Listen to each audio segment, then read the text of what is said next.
1 minute and then we'll get started.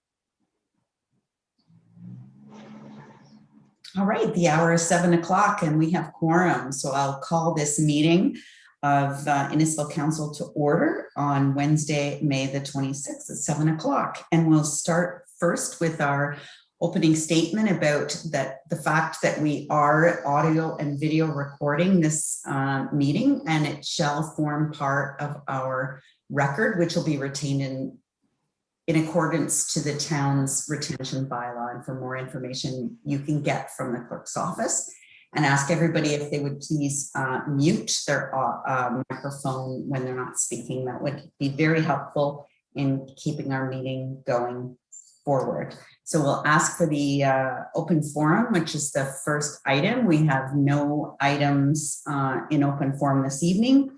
So we'll go to the approval of the agenda for tonight. We have two delegations that we'd like to add to the agenda with council's concurrence. And also I would like to ask council's concurrence not to add something, but to move something. So item C1, which is the community safety and wellbeing plan. I would, if we could move that item to go right after the presentation, 5.1. Ms. Warner is very busy consulting with 17 municipalities for this plan, and she's doing double duty. So it'd be great if we could deal with her item and then let her go early. Any other comments about the agenda repair? Seeing none, all those in favor, or sorry, I need a mover and a seconder. Councillor Fowler and Deputy Mayor Davidson, all those in favor? That's carried.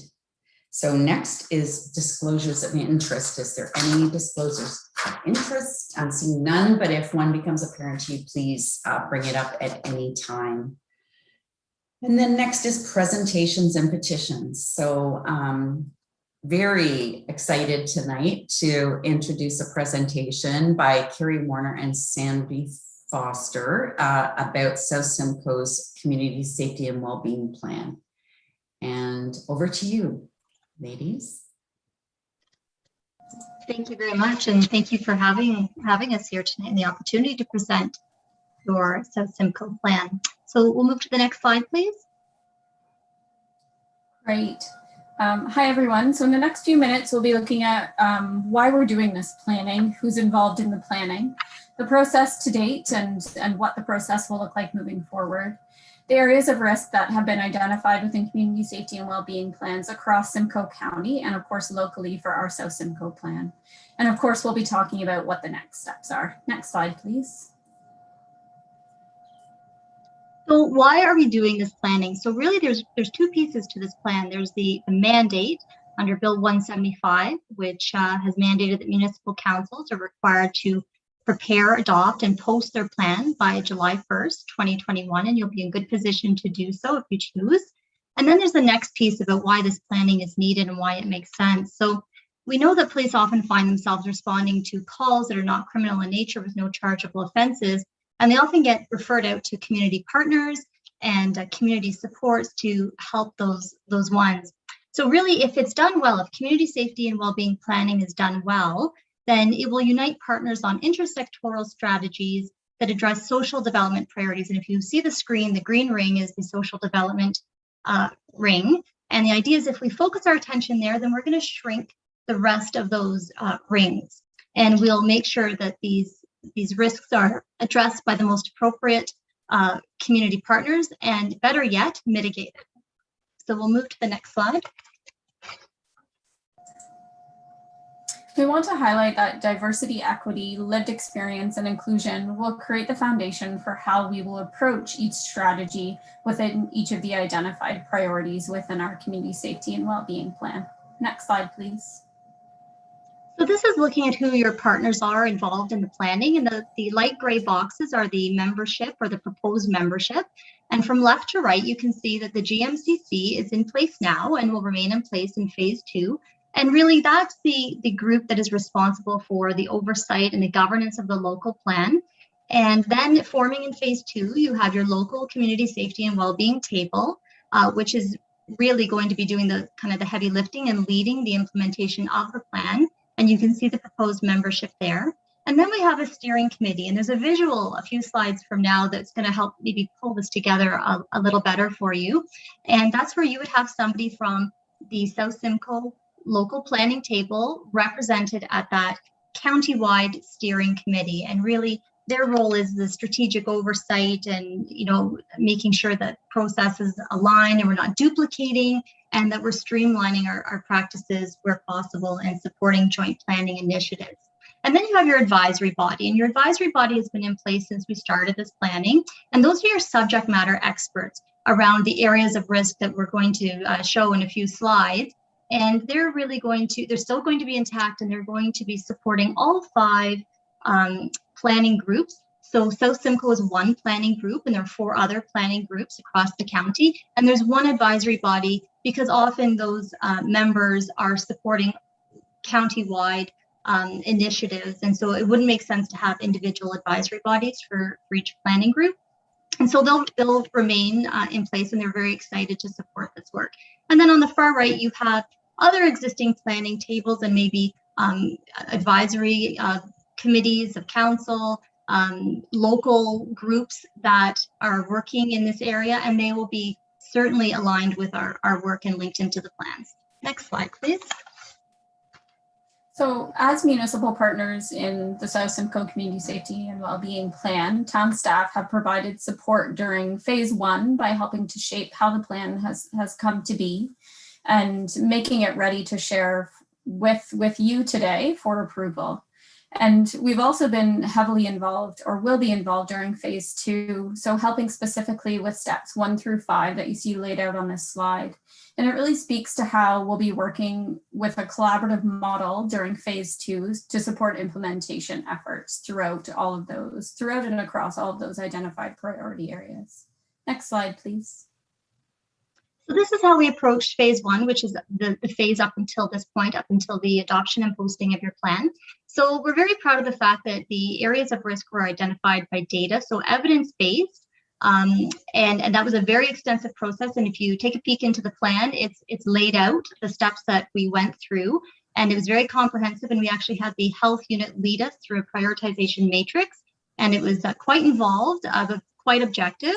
And then from there, we identified the areas of risk, and then we validated it. And we did quite an extensive stakeholder engagement over the course of many months, obviously virtually because of COVID, and presentations to various groups and tables that already exist that are working around these areas of risk.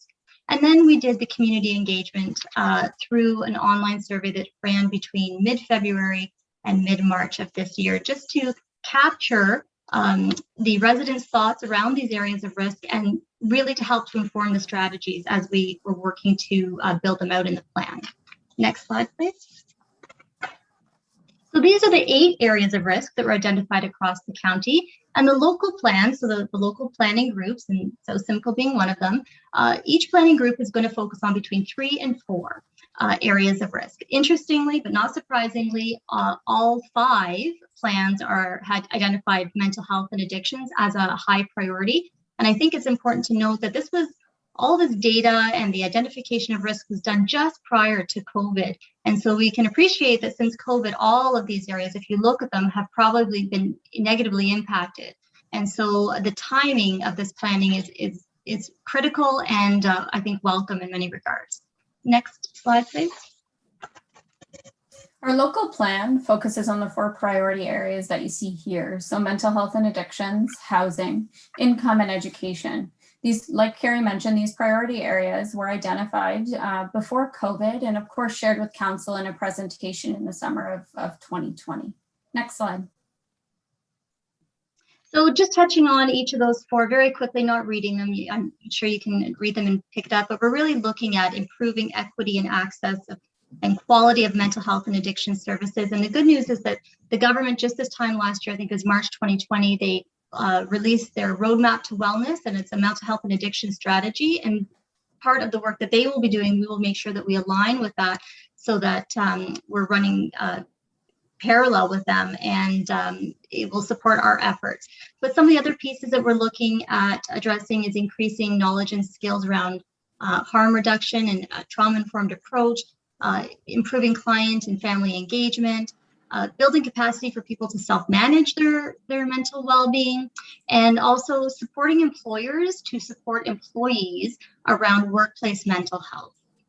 Next slide, please.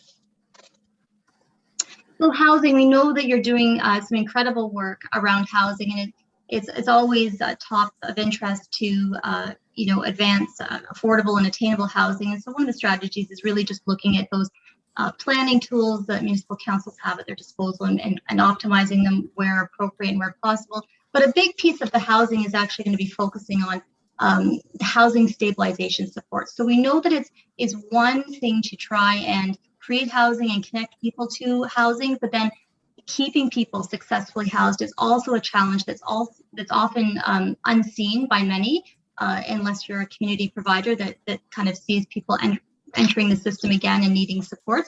So that's going to focus, we're going to focus our efforts on housing stabilization supports as well. And again, we're always going to make sure that we're in alignment with any current federal, provincial, and local homelessness and support access system strategies. Next slide, please. The next priority area is income. So we're going to work to improve advancing income stability by addressing the urgent needs of our residents and looking at the mid to long-term sustainable solutions, such as providing residents with tools, skills, and knowledge to help them succeed in today's economy. And in the long term, working and aiming to work with businesses to develop and implement inclusive business practices. Next slide. So education, often when we think of education, we think of, graduates from high school and then what their direction will be and their path they will take. But really, when we're looking at education, it's married so closely to employment, and that's also although it's not identified in this plan, we know you can't talk about education without talking about employment. And so we want to make sure that the pathway is clear for everyone, regardless of their age, to pursue education, because we know that people are going back and pursuing education later in life for various reasons, sometimes interest, sometimes necessity. So we want to really kind of map that out and figure out what the enablers are and the dependencies are that need to be in place for somebody to be able to participate in education and advance themselves that way. So we're really going to have a bit of a focus on skilled trade, because we know that that's an area that's in crisis and more of a looming crisis. And also the healthcare sector. A couple of other points just to kind of pull from this slide is looking at breaking down barriers to education. And those are some of the enablers that I talked about, whether that be language, literacy, discrimination, could be access, could be connectivity, and also looking at that perceived value of apprenticeship, because I think people have in mind, when they think of apprentice, they kind of, or skilled trade, they have one thing in mind, but we know that it might be very different what that looks like now. And so we just advancing that with the community partners to make sure that people have a real solid understanding of what the opportunities are. And again, the last bit is really looking at some of the populations or residents in our community that might be underrepresented in education and seeing how we can clear the pathway for them should they choose to pursue it. Next slide, please.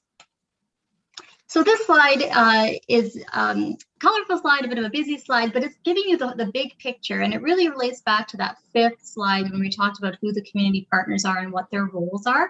So it's probably a slide that you have to kind of take away and digest a little bit. But if you turn your attention to the left, that model of collaboration for phase 2, and phase 2 starts after July 1st, really after your plan is adopted and posted. And so you can see that the GMCCs, and if we take a look at South Simcoe, it's in the bottom right, that medium gray circle there is a GMCC. So that's that governance, group that's in place and will stay in place. And then you have that multicolored ring, and that's your local planning table. And those rings represent the areas of risk that this plan has identified. And then you see that darker gray circle that's connected to the ring in the center, and that's your representative from South Simcoe that will sit at that steering committee. And then you see your advisory bodies in the middle that's supporting all 5 plans. And I think it's important to note what the other planning groups are working on, because there's definitely areas of risk that that some groups are working on and other groups are also working on. So we want to be able to get together on that. It might be different how you deliver that locally and what the strategies are and how you roll that out locally. And that's the beauty of the structure, is that we do have that local interest. But some of the overarching pieces that might be common can be worked on together so that there's no duplication in the system or in the process. Next slide, please.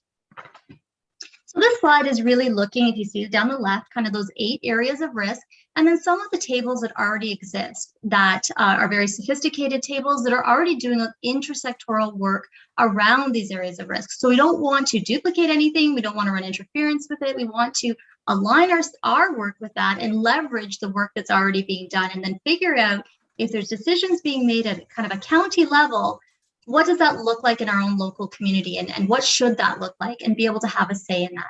Next slide, please. So the strategies that are within the South Simcoe Community Safety and Wellbeing Plan do align with many of the town's existing strategic documents that you see on this page. So the Community Health and Wellness Strategy, Inspiring Innisfil 2030, so the Community Strategic Plan, and of course the priority areas identified through the Community Needs Assessment process that we went through this time last year and continue to focus on as a municipality. The plan will really help drive these other town priorities and the work within them forward. Next slide, please. So the solutions to address these complex social issues are not linear, they're complex, they're very intertwined. And for that reason, we recognize the opportunity and the need to work collaboratively with community partners that already do such great work in these priority areas in order for us to make progress in each of these identified areas of risk. No one agency is responsible for residents' health, wellness, and safety, but of course, together we can affect great change. Next slide, please. So what are the next steps? So should you choose to do so, adopt and then post your plan on or before July the 1st. And then after July the 1st, the next kind of big piece that will happen in order to kind of get the ball rolling is you're going to want to form that local community safety and wellbeing table. And that's going to be reflective. If you look back on slide 5, it kind of points you in the direction of who might be at that table. And then you think about your local, because we want this to be local. So what local organizations and agencies, representatives would be sitting at that table. And then once that table is formed, they can maybe self-identify someone from that table that will represent South Simcoe at that regional or county-wide steering committee. Next slide. And that's it.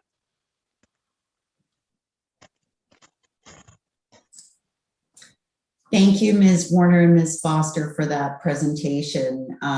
It was a bit of a whirlwind, but we have the full deck in our agenda, and it's very comprehensive. And I just wanted to take a moment and talk a little bit about, how we got where we are. So long before the province decided that they were going to mandate these community safety and wellbeing plans, we were introduced to our new chief of police. And when we met Chief Fletcher, he came to us and said, this is what has to be done. We have to look at these things to be proactive and do the things we need to do so that the police can be less reactive.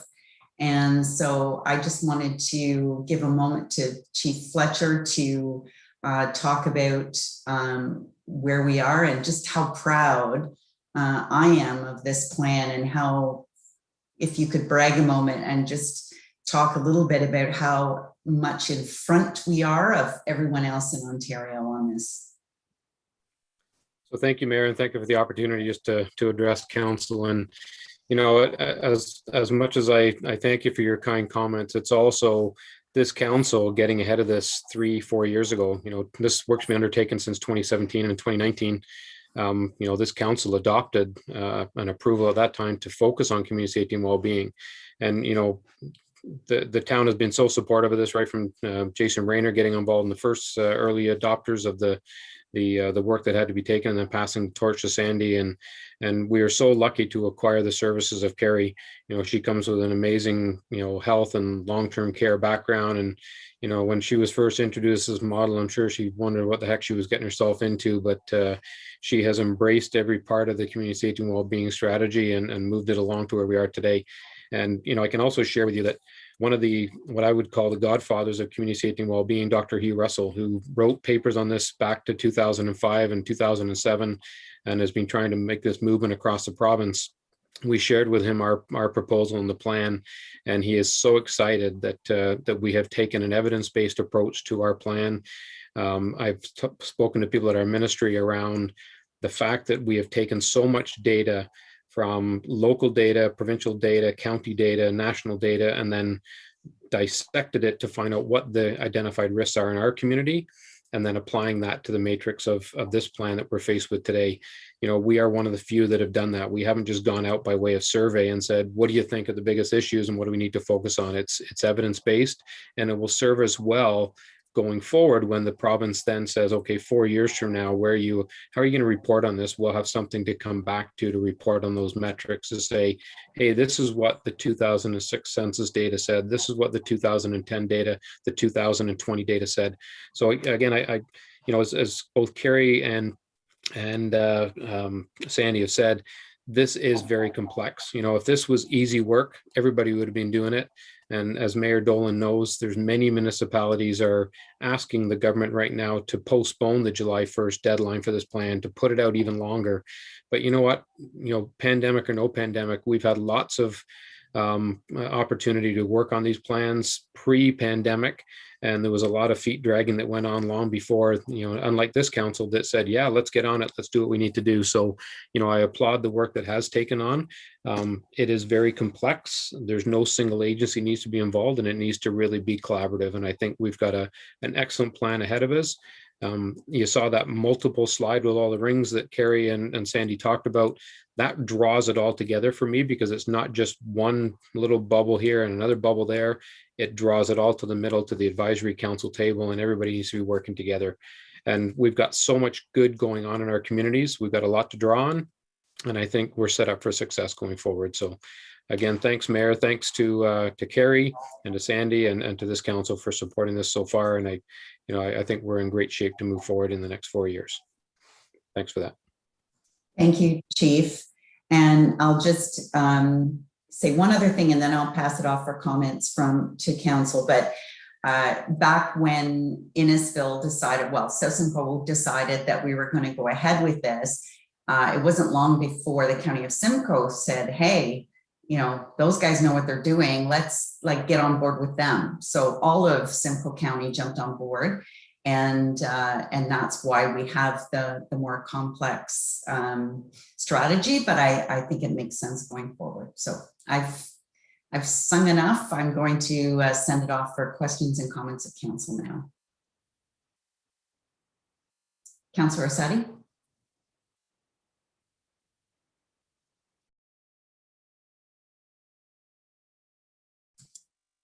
Sorry, just had difficulty with my mic there. I want to say that, when I started to see this report for 98 pages, and I thought, oh my goodness, this is lengthy. It was such an amazing read. The work that has gone into this, and as Chief Fletcher has said, that a lot of this work, it started in the beginning before the pandemic, and I think the timing of this was 2018, but the timing couldn't be better now.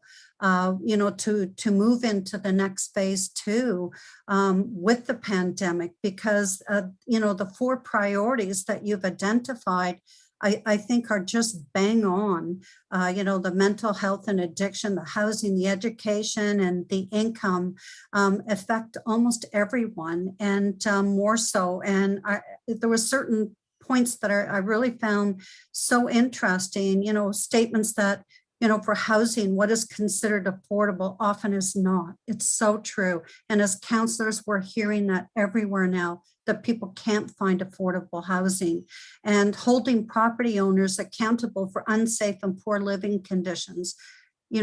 people will all endorse that. And it's no surprise to anyone about the increase percentage for first-time visitors to the food bank, but so many with young children. But, I like the end of the statement in this document about every resident has a right to be safe and well. And I so look forward to the collaboration, the partnership, and moving on to phase 2 for our community. And thank you for all the work that's gone into this. Perfect timing. Thank you, Councillor. Councillor Waters. Thank you, Worship. I'd like to say thanks very much for the report. I think it was very well done and timely, and I think it'll make us a much better community when it's fully implemented. I do have a question, though. I may not understand the scope of the report in its final context. So my question is that there's one element that seems to me to be missing from the report, and that has to do with the environment. And I'll give you 3 reasons why I ask this. Is that especially during the pandemic, one of the first things people noticed was green space. When that was taken away from us, the recreational opportunities, that had a huge impact in terms of how the well-being of our residents here. They really noticed the importance of that green space. So that was kind of comment number 1, is that the environment from that point of view is really quite important. When we also take a look at things that are risks in our community, we look at things like flooding in Bellure and in my ward. For every spring, those people, and fall, every spring, those people worry about their houses being flooded, and that creates huge anxiety amongst that population in our community. And we've been trying to do something with Lake Simcoe Conservation Authority, but again, it's a risk. It creates anxiety, which affects mental health of our community. And the last one I'll mention is climate change. Climate change is going to have huge impacts. It's a risk for our community, and it can have huge mental health issues down the road, and it affects employment. It affects health and long-term care facilities if they don't have air conditioning. The poor residents who don't have air conditioning, those types of things when it gets hotter and hotter. So I'm kind of curious why, since the environment has a huge impact on our mental health and well-being in this community, why it's not part of this report. Thank you. Thank you, Councillor Waters. Ms. Warner? Yeah, I'm happy to address that. And I agree with all of your statements. And that is part of the challenge of creating a plan like this, because it's almost like everything's on the A list and nothing's on the B list. And it doesn't mean that the environment is on the B list. And I think that's where the opportunity is. So when we looked at the areas of risk, we actually we referenced a document that was created in 2014 through a working group of the Ontario Chiefs of Police. And it was looking at about 239 some odd indicators of community safety and well-being. And so what we did from there is that you can read it in the plan, a very extensive prioritization process. And there was, I'll be honest with you, and I'm thinking back to it, because I'm really just reflecting back to it now for the first time in many, many months, there wasn't a lot of environmental factors on that. And so I think that your point should be taken forward for phase 2, because it doesn't mean that once we have this plan, those are the only things we're doing. You mentioned mental health and addictions, and we talked about green space. And we know that there's actually, sometimes there's what they call social prescribing, and doctors are writing prescriptions for what they call biophilia or something like that. And it's about spending time in green space and the impact that it has. There's enough studies on that.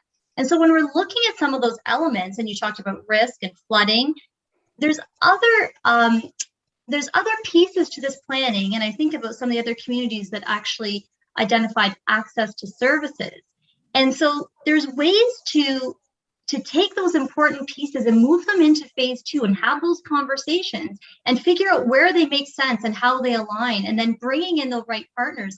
One of the groups that I spoke to was Just Recovery Simcoe. I'm not sure if you're familiar with them, but they had a focus on the environment too, and they could see where we were going with this plan, and we talked about opportunities in phase 2.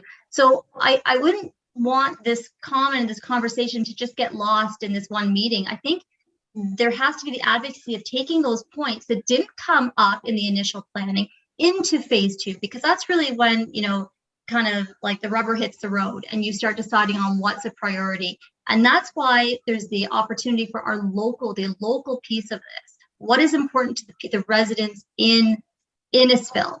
And so you've raised a few things, and I think that should be carried into phase 2 and figure out where they fit and how they match up to the strategies. So I'm not sure if that answered the question, but I'm glad you raised it because I think it should be kind of earmarked, and I'm sure Sandy's taken a note of this, that she'll be involved in the phase 2 planning, that these are conversations that need to be had with the right partners at the table. Thank you.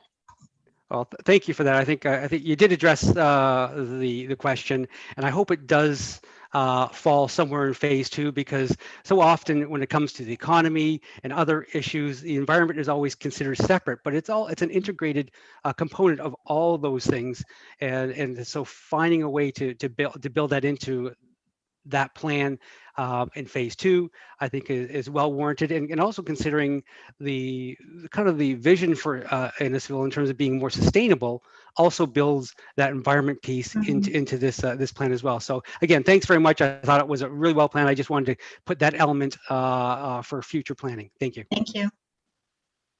Thanks, Councillor Waters. Other questions or comments? Councillor Ices. Thank you, Your Worship. I agree with my fellow councillors. It was a very well written plan. I like all the different aspects that it covered. It's very comprehensive, and I like the fact that it was evidence based. But because of the complexity of it, I'm just curious how we're going. If you can give me a sense of how you're going to measure how the plan is going, what kind of metrics can you focus on? Can you ease some of that complexity to make it into evidence that we can see where we are as we follow through on this? It sounds like a lot of the information was taken before the pandemic, so I have a bit of a concern that we're starting behind and we don't know what that evidence is, so then it becomes more difficult to measure. So I just Sure, I'm happy to speak to some of that. So every area of risk starts with something similar. The first thing for each area of risk is mapping out a continuum. You probably saw that every area of risk asks you to map out a continuum. That's not an inventory list of what you have in the community. That's looking at that area of risk and looking at all the different verticals, like buckets with the verticals and boxes under them, of enablers for whatever the area of risk is.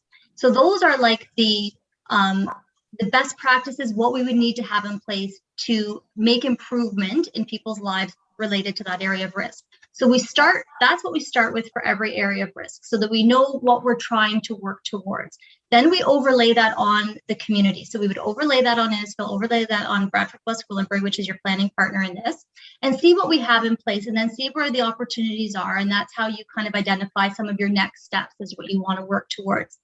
As far as the measurement of that, every plan has 3 priorities, and then there's strategic directions and goals under each. The 3 priorities are lifted right from the framework, the mandate. And the first one is intersectoral collaboration. The second one's around information sharing and knowledge exchange. And the last one is around data and performance measurement. And so that's what you're asking about. So when you get to that part of the strategy for each area of risk, the action or the goal is to identify between 3 and 5 impact metrics. And so as Sandy mentioned, when we got to the how do we measure this kind of slide, there's no one direct path to make improvement in education. There's no one direct path to make improvement with housing stabilization. And that's why it's complex and sticky. And I think that's where what's rooting you in this question is like, how do we measure that? So we know that there's not going to be one thing or one indicator that we look at to say, yes, we've made a change by doing A or B or C. So it's really about identifying. We have some baseline data, and I actually think that having done that data dive before the pandemic is actually a really good thing, because it gave us a baseline that was not artificially inflated by a pandemic. That was like real life when things were normal in the world, but not normal for many. And that's what the data says, that the world was not good for many. So we have that. I think that there's an opportunity to do a data refresh. Now, if you look at some of those indicators, they can only be refreshed so often because StatsCan isn't going to do it outside of their regular intervals. But there is some local data, and you'll also see that tucked into the plan, that we want to identify other data sets that are being captured that we don't know about that can give us some insight. And so there's a whole focus on like a heavy focus on data and performance measurement. And that doesn't mean that we're going to get bogged down in data. It just means that we're going to identify that we need to use data to be able to tell if we're making a difference. And that's where those 3 to 5 key impact metrics for each area of risk are going to become very important. We want to identify what those are so that we can start tracking them. And then the idea is you take those 3 to 5 impact metrics that you've identified per area of risk, and you put them all together towards a community scorecard. And that's how you're going to be able to track over time the impact that you're having with this work. Did that explain any of it, maybe, for you? Yeah. Yes. To me, that's because of the complexity of all the different things you're putting under the wellness plan. My brain has a hard time figuring out how do you measure that, and I know you have explained that, so thank you. There's a good line on I don't remember what slide it is, but it's on that how do you measure it slide, and it says that the goal is that the strategies when implemented will have a contributory rather than a causal relationship, because it's going to be impossible to say that it has a causal effect on something. But if you can see the needle moving in the right direction, you can then say, well, we did this, this, and this, and we can confidently say that we feel that it had a contributory effect toward improving community level safety and well-being.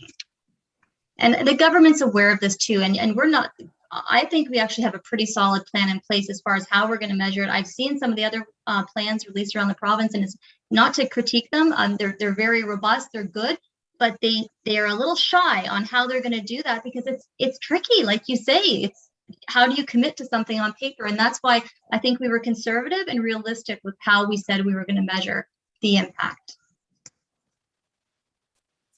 Thank you. Warner. Thank you, Councillor. Other questions or comments? Councillor Van Berkel. Thank you, Your Worship. I think that it's not only complex, but ambitious, and that we're working with, or we're going to be working with different data from before, during the pandemic, and after.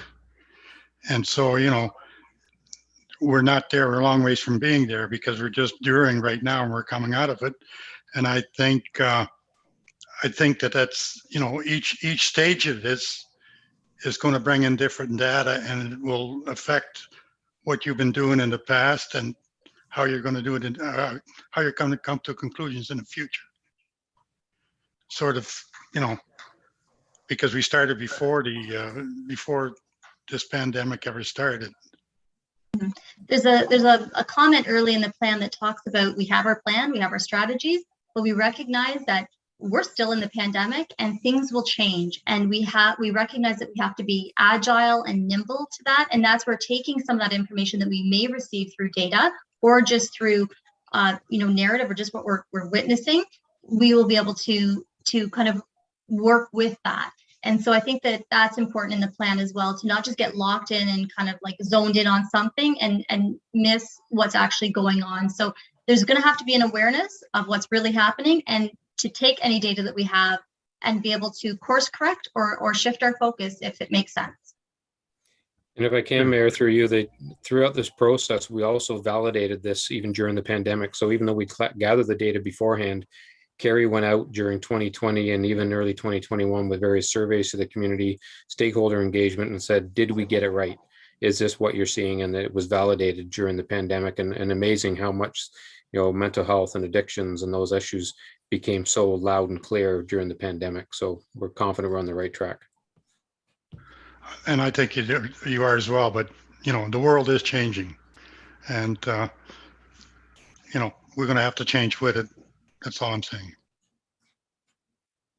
Thank you, Councillor. Other questions? Oh, Sandy, go ahead. Through your worship to Councillor Van Berkel. I just want to mention that, or just reiterate that the beauty of this plan, I think, from the town and staff's perspective, is really that it's very in line with many of our existing strategic documents, specifically that of the community needs assessment.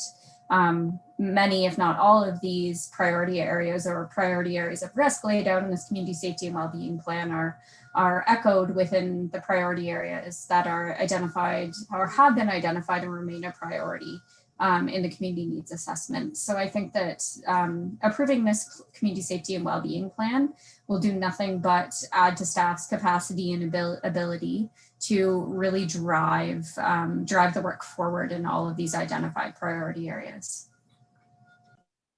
Thank you. Thank you, Councillor Waters.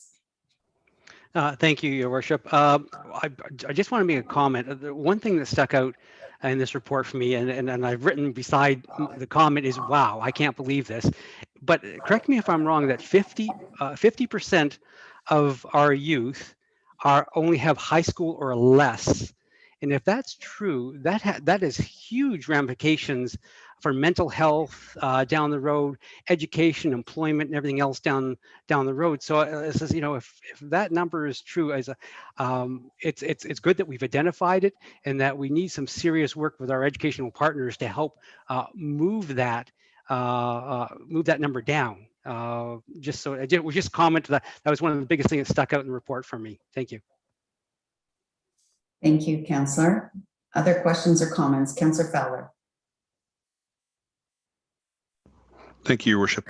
The one thing that stood out for me is the flexibility of everything, how everything, it has a ripple effect. You make it's very proactive in its approach. For example, with education, there's mention of the trades. So if you look at the mental health and addictions, for example, giving someone a purpose, a direction, educating them, giving them a skill set, increases the morale, it increases their mental well-being by feeling as if they're accomplishing more. The idea that they could get better income through a skill trade, which is in high demand right now. And then on top of that leads into housing where they can actually support themselves. Everything is so well interlaced and flexible that you can adjust here and there and still, have an overall effect. So I really think that there's a whole approach to it, which is very proactive, and I'm very supportive of it. I think it's amazing what you're doing. Thank you. Thank you, Councillor. Any other comments? I have a couple. So without kind of raining on everybody's parade, because I don't want to throw the baby out with the bathwater. I think it is an amazing plan. My only issue is if I was involved, I love education, I love mental health and addiction, and I love housing. I'm iffy on the income piece, because I just think that and that part of that is because of it's mentioned in one of the paragraphs. It's short of saying that we're going to advocate for basic income guarantee, but it talks about a definition from basic income guarantee, and then it talks about joint advocacy efforts. But I'm not a fan of that concept, although I know that the Simcoe Muskoka District Health Unit is pushing it very hard. I believe in empowering people and giving them opportunity and supporting those who need it. But I'm not a fan of basic income guarantee. I spent time in the Soviet Union in the 80s, and I have lived experience, and I just don't think that that's something that will work here in Canada. But other than that, I'm hugely supportive of the entire document. Many of us have heard over the last year, defund the police. And much of that, the concept behind that has been that, put these things in place so that there is less police required in the future. And I'm sure the police, I don't want to speak for you, Chief Fletcher, but I'm sure the police, they're trying to put themselves out of business, right? Just like we go out for pitch-in day. We don't want to go up and pick up garbage. We do it because we have to do it. But really, we would prefer people don't litter in the first place. And I know that anything we can do that's proactive, that stops calls that go to South Simcoe that maybe they don't have expertise in, like mental health and addiction. I mean, I know they want that too. So putting this in place is step one before you can go to the other place. Police have to be there because nobody else is there. Nobody else is doing this. But if we get this in place and we do this first, then we can look it down the road. Anyone else have anything? Ms. Foster. Thank you, Your Worship. I think it's really important to mention that our role in improving the area, this priority area of income, will really be on affecting and hopefully improving the enablers or the precursors that allow people to meet their basic needs, such as income.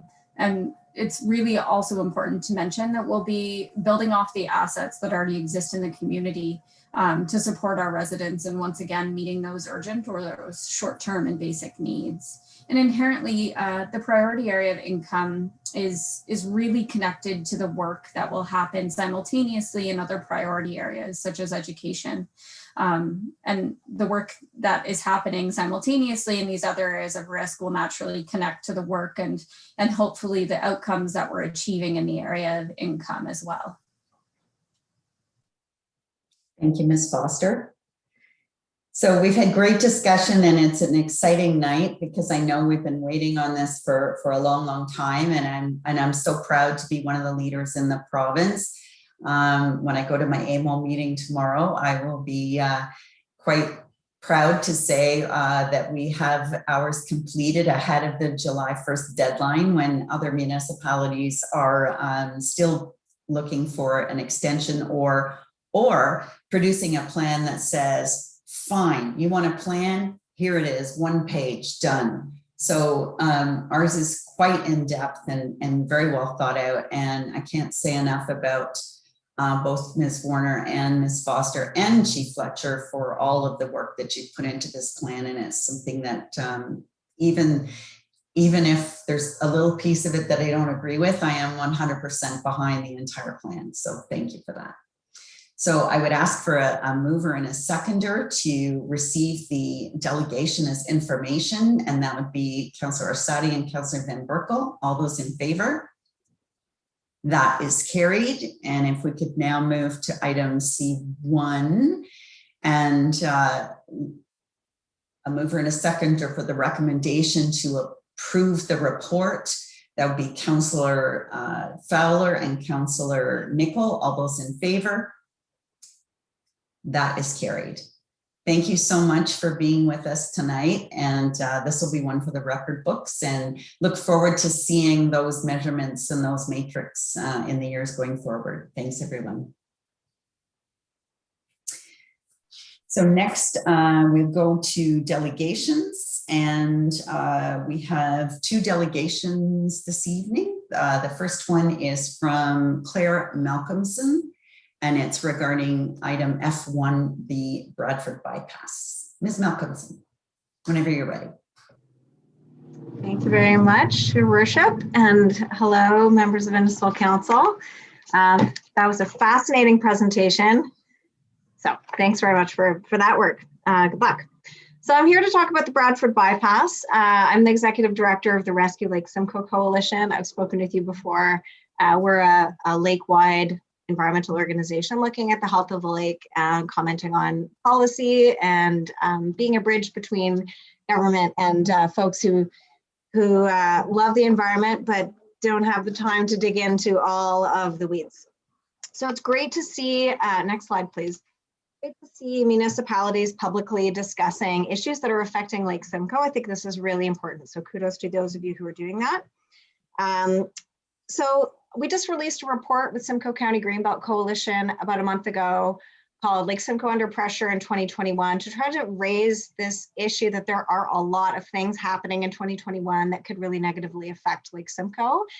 We're concerned that there isn't proper oversight. There isn't provincial oversight. And so it really does fall to municipalities, I think, to really do your due diligence and try to make sure we're asking the right questions and getting the right answers before we say, this is okay. And thus, this really applies to the Bradford bypass. So in our report, we list these items here, the Lake Simcoe Protection Plan review, which could be strengthened or weakened. We're a bit worried because we don't know yet. Pressure on sewage treatment plants around the lake, especially Upper York sewage system, the Orbit MZO, huge population increase near Lake Simcoe, and the growth plan, which is going to add more phosphorus to Lake Simcoe, which is already stressed. Like, next slide. So the next slide, just focusing very quickly on two major stressors for the lake: climate change and phosphorus loads. So the phosphorus target is the red line. Our average of the last 10 years is double that. So we have a lot of work to bring phosphorus loads down to that target, which is set by Science Committee and the province. You may think that climate change isn't such a big problem in the Lake Simcoe area, but it is. This chart shows how flow volume, which is being driven by increased precipitation and these really intense storm events, those are driven by climate change, and that really heavy rain drives more phosphorus into the lake. So it's an issue that affects the lake. And then in terms of what we're doing to contribute to climate change, the LSRCA did a climate change mitigation strategy and identified that 54% of the total greenhouse gas emissions in the Lake Simcoe watershed come from transportation. That is largely just individuals driving their cars. And further, that the business as usual scenario will increase that by 57% in net emissions from the 2016 baseline. So that's the wrong direction. We need to do something different. And actually, providing affordable housing, as per the last slide, would help reducing people's need to drive, right? Building communities that people don't have to drive everywhere to get the things that they need every day. So a change in planning is needed. And in that context, a highway is something that we should press the pause button on and say, hey, climate leaders don't build highways. Let's get all the answers here. The Bradford Bypass is a really good example of a business as usual development that actually helps drive more emissions. It does not reduce emissions. Next slide, please. Other issue affecting Lake Simcoe, I've talked to you before about this, is natural heritage protection. So very quickly, this slide shows the natural features in the Lake Simcoe watershed that are very well protected by provincial policy. That same provincial policy, the provincial government seems happy to ignore sometimes when they want to develop in a wetland. Unfortunately, the Bradford Bypass would transect some of this very best protected land and weaken it in terms of its ecological health and contribution to the lake. So we're in a position here where, according to the Lake Simcoe Protection Plan, we're supposed to be increasing the amount of large patches of natural cover. Those that we have, we absolutely must keep intact. And so removing those is a bad idea. Next slide. So to that point, this is a picture of the Bradford Bypass taken from the route of the proposed bypass. You can see Cooks Bay there and the Holland River meandering along on the left, bottom left side of the frame. So just to contrast with the goals of the last map, this particular project is anticipated to negatively impact 22 hectares of high quality woodlands, 17 hectares of Holland Marsh, designated environmentally sensitive area, 9.5 hectares of provincially significant wetlands, and 32 hectares of significant wildlife habitat. So those are not things we're proud of. All of this goes against the Lake Simcoe Protection Plan. The aim overall with this highway is, of course, to connect Highway 404 to the 400. It's a proposed 16-kilometer highway with, it was first presented as 4 interchanges. The PIC meeting last week said maybe 6. And it sounds like they are even open to it being a toll road. So there's really a lot that is not known about this project. So I'm going to try to explain a few things here. So our organization, the Rescue Lake Simcoe Coalition, asked the Federal Minister of the Environment to review this project. That was not a successful request. The Highway 413 is getting a federal review. The decision to not approve the Bradford Bypass, I think, has to do more with politics and the very vocal council support for the bypass and not enough questioning. So I'm presenting information to you today that should make you at the very least question all the empty reassurances that I'm hearing that this will all be done just fine, And ideally not to support the motion from Bradford that's in your agenda, but rather ask the province for more diligence and transparency. There are serious issues with the province's approach. They gutted the environmental assessment process generally, and then they are trying to fast track this project, meaning that they are actually trying to exempt themselves from many of the studies that they keep repeating that they're going to do. So that's really the focus of what I'm talking about here. Next slide, please. I'm going to go through these ones really quickly. These are some of the public comments that I have a problem with, in that I think that they are misleading the public, and the MTO is really behind all of this. Just that finally, that Simcoe County has great confidence in the provincial environmental assessment process. I'll go through what that process is after these comments so you can see what I'm talking about. Next slide. York Region anticipates the current environmental assessment process will continue to address environmental, social, economic, and health issues, and as necessary public consultation to balance the needs for all community stakeholders. Next slide is Virginia Haxon and Rob Keffer, also basically saying the province is going to do all the due diligence and it's going to be fine, and I have lots of confidence. So either these officials have not, well, they seem to be just accepting what MTO is saying, and I understand in normal circumstances that would be a rational thing to do, but I am not just accepting what the MTO is saying, because we're seeing some real misrepresentation of the truth. So we'll tell you why we're so concerned with the process. Next slide, please. So this is the route as planned. Already we're hearing 2 additional interchanges. It might not look that bad, but it's because you can't see the natural features on this map. 80 homes are going to have to be expropriated or acquired to build this, and people are really just starting to find this out now. Next slide. So here is the route, and you can see the natural heritage features and the wetlands that will be transected. 60% of this is in the Greenbelt as well, which people who designed the Greenbelt in the first place have a really hard time seeing the justification here. So the environmental assessment for the project was completed in 1997.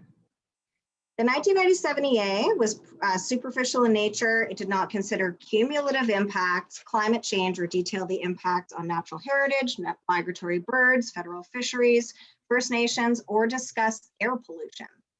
Highway. The 2002 Notice of Approval conditions required upgraded studies on archaeological resources, of which there are some, stormwater management, groundwater protection, and noise and compliance monitoring.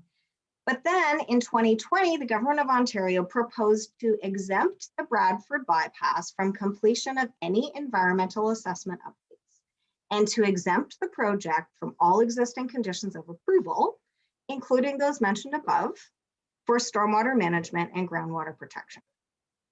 The project is proposed to be exempted from further environmental assessment studies before construction begins on early works, such as bridges and water crossings. If the exemption is approved, there would be no further legally mandated public consultation or environmental assessment requirements under the Ontario Environmental Assessment Act. Anyway, it is, there's really very little to no provincial oversight should their own exemption request be approved. So it is, yeah, it's still online. I'm just going to mention a few more things. So many of the species at risk, potentially impacted, have been exempted by the Ontario Endangered Species Act. That was also changed recently. The project is also exempt from Conservation Authority approvals for wetland and floodplain development under the Conservation Authorities Act.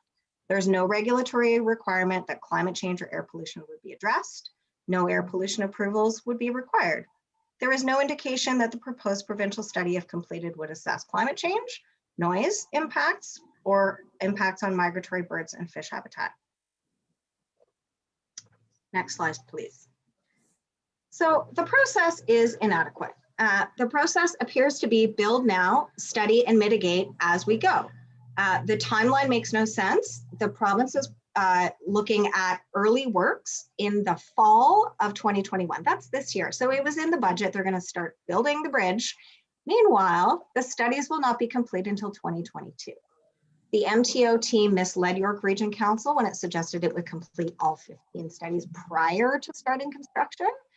I participated in the PIC. The consultation is misleading and shallow and one way. No one could ask questions. They cherry-picked questions. There was no Ms. Malcolmson, you're about 2 minutes over your time. If you could wind up. So I have more in here as usual than I can talk about. There are slides in here that just show you what I'm talking about.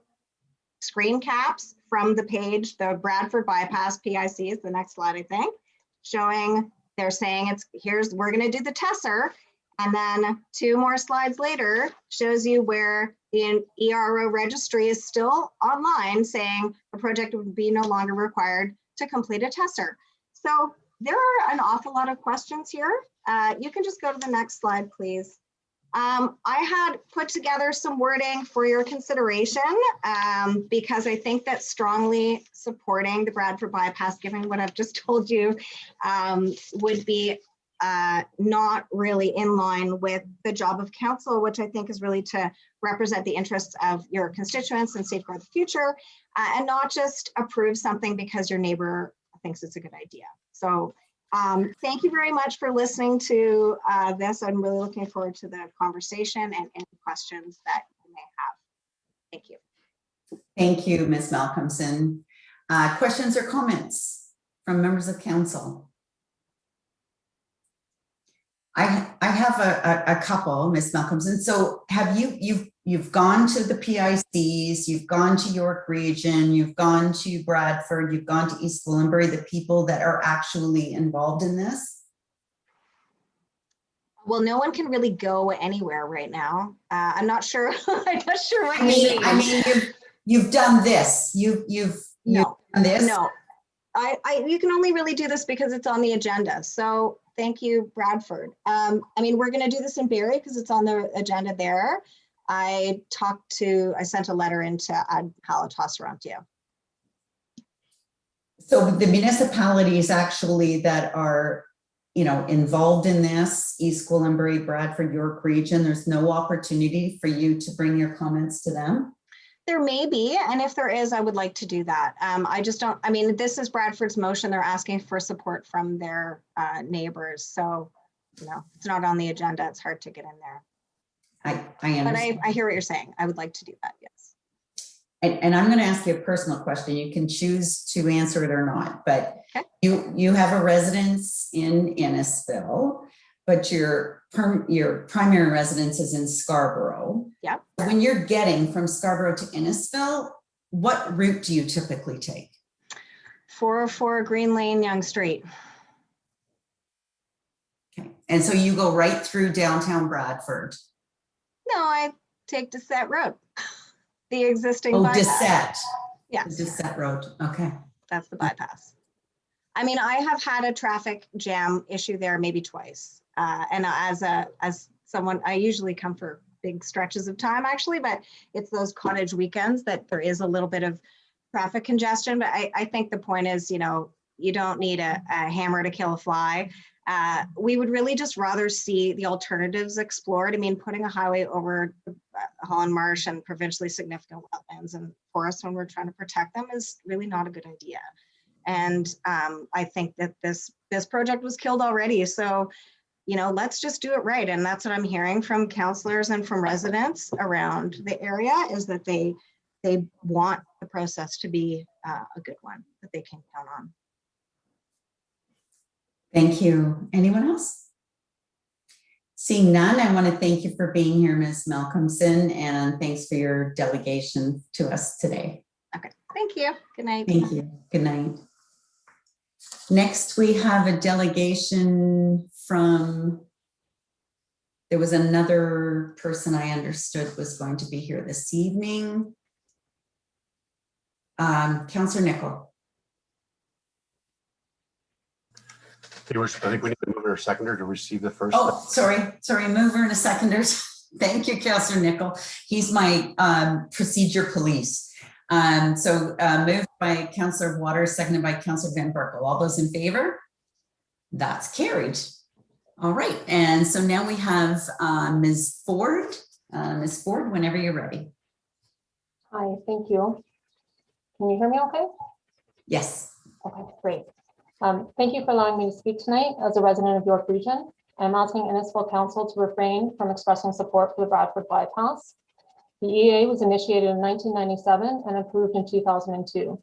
The Greenbelt and Lake Simcoe protection plans did not exist, and climate change was not part of the conversation or evaluation. Only 3 public consultation sessions were completed during the late 90s on if the highway should proceed. The policy, social, environment, and economics are completely different today. To suggest that a 20-year-old approval for such a large infrastructure project on environmentally sensitive land is adequate seems implausible. To say that the province, York Region, and County of Simcoe have completed extensive public consultation is disingenuous. People impacted now were not old enough to be consulted or did not live in the area at the time. Transportation master plans show a line on a map. Justifying support for the Bradford bypass because it has been on the books since the 70s is not an acceptable response. Why has York Region nor the County of Simcoe considered other regional solutions? York Region in 2008 lobbied the province to include the Bradford bypass in the provincial growth plan. York Region initiated and requested joint studies be completed with the County of Simcoe, justifying the need for the Bradford bypass. Staff from the Lake Simcoe Region Conservation Authority and York Region, both chaired by Wayne Emerson, have been silent and not provided any information to elected officials that would substantiate or refute public concern. In comparison, Peel Region and the TRCA have been able to provide staff reports on Highway 413 to inform the decision-making process. Both expressed concerns about the environment. Peel staff also expressed concerns about the loss of agricultural land and public health. They asked the MTO for an agricultural impact assessment and public health impact assessment. At the March 18th meeting at York Region, I was only given 5 minutes to speak, even though I requested and confirmed with the clerk that I would be given 10 minutes to speak to separate agenda items. It was at the chair's discretion. I was unable to debut on the Bradford bypass, only Highway 413. Politicians have not been critical of the Bradford bypass. Some have lashed out at members of the public who have expressed concern. I do not understand why, when the information gaps and lack of process are so blatant. The recently conducted Public Information Center on May 18th allowed for 3 hours, but was closed after 1 hour and 11 minutes. It stated that the province would complete all the necessary studies and public consultation prior to proceeding with early works construction. This statement is illogical. If all studies and public consultation are completed, early works construction is not needed. The province currently has no legislative authority to proceed with early works construction, and the project team has not responded to emails when asked. Every time I ask a question, I am told I will learn more at the public information centers or that it will be forthcoming in future studies. By the time these studies are done, it will be too late because the opportunities the MTO is offering for public consultation will have been completed. Project benefits are continually stated, but they are unsubstantiated. There are no references to support MTO claims. Essentially, the MTO is asking the community to accept the Bradford bypass on blind faith. The current provincial government has shown a clear and utter disregard for environmental protection and literally demonstrated they are willing to rewrite provincial laws to do as they wish on environmentally sensitive land and do so retroactively to absolve themselves of wrongdoing. Reliance from the province for leadership on environmental protection and climate change is meaningless, and it's foolish to think or advocate otherwise. It is the province's project, but as we have seen with MZOs, the province needs municipal endorsement and support. The Walmart distribution and facility in Vaughan, approved by an MZO, approved paving over a small provincially significant wetland, in part because the wetland had lost its ecological value due to the MTO supervised construction activities on the adjacent Highway 400. The consultant for the MZO approving a warehouse on the Duffins Creek wetland argued, in part, that the development should proceed because the wetland had been degraded due to the presence of Highway 401. What will be the fate of the ecologically significant and environmentally sensitive lands surrounding the proposed Bradford bypass B if it is built? What development will follow because the land has lost its ecological value, its ecological significance? The health of Lake Simcoe is not as well as the province would like the public to believe. The province has not met its reporting obligations under the Lake Simcoe Protection Plan. The impacts from the Bradford bypass would be impossible to understand since the EA report is so dated and the health status of Lake Simcoe is not fully understood. The lake is under immense pressure, and the Bradford bypass would amplify an already stressed aquatic ecosystem. Supporting this highway without question states to the people of Ontario that Innisfil Council doesn't care about the health of Lake Simcoe, the green belt, farmland, meaningful action on climate change, or the health and well-being of their constituents. To be clear, the public is not telling you that you can't develop or build roads or that our cities can't grow or change. The public is telling you that you can't build highways on wetlands and you can't support sprawl on prime farmland, on lands that are imperative to source and stormwater protection. The public is telling you that building highways is not consistent with our true priorities and needs, that the focus on the highway distracts the discussion and resources away from developing and improving the built environment of our existing communities.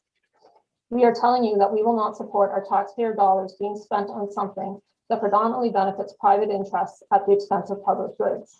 This highway is not about improving transportation for residents. It's about improving transportation for the commercial and industrial sector, private interests. It's for goods movement. Please join the growing voices of strong local governments opposing development that reduces Ontario's ability to be climate ready and resilient. Please acknowledge that the ZA is so dated and inadequate that York Region and the County of Simcoe must start over, must look at alternatives and solutions regionally and provincially. Thank you. Thank you, Ms. Ford. Any questions or comments from members of council? I have one, if I could, Ms. Ford, just so you're from Vaughan. Have you ever been to Bradford? I have an older cousin who lives up in Barrie, so I've come up that way before. I will completely admit that I'm not familiar with the traffic concerns. I've asked many people who I work with up there or who I was consulting with up there, do you experience traffic problems? Because to be frank, I haven't met a person yet who is living with congestion up there that would justify the need for building a 4-lane highway.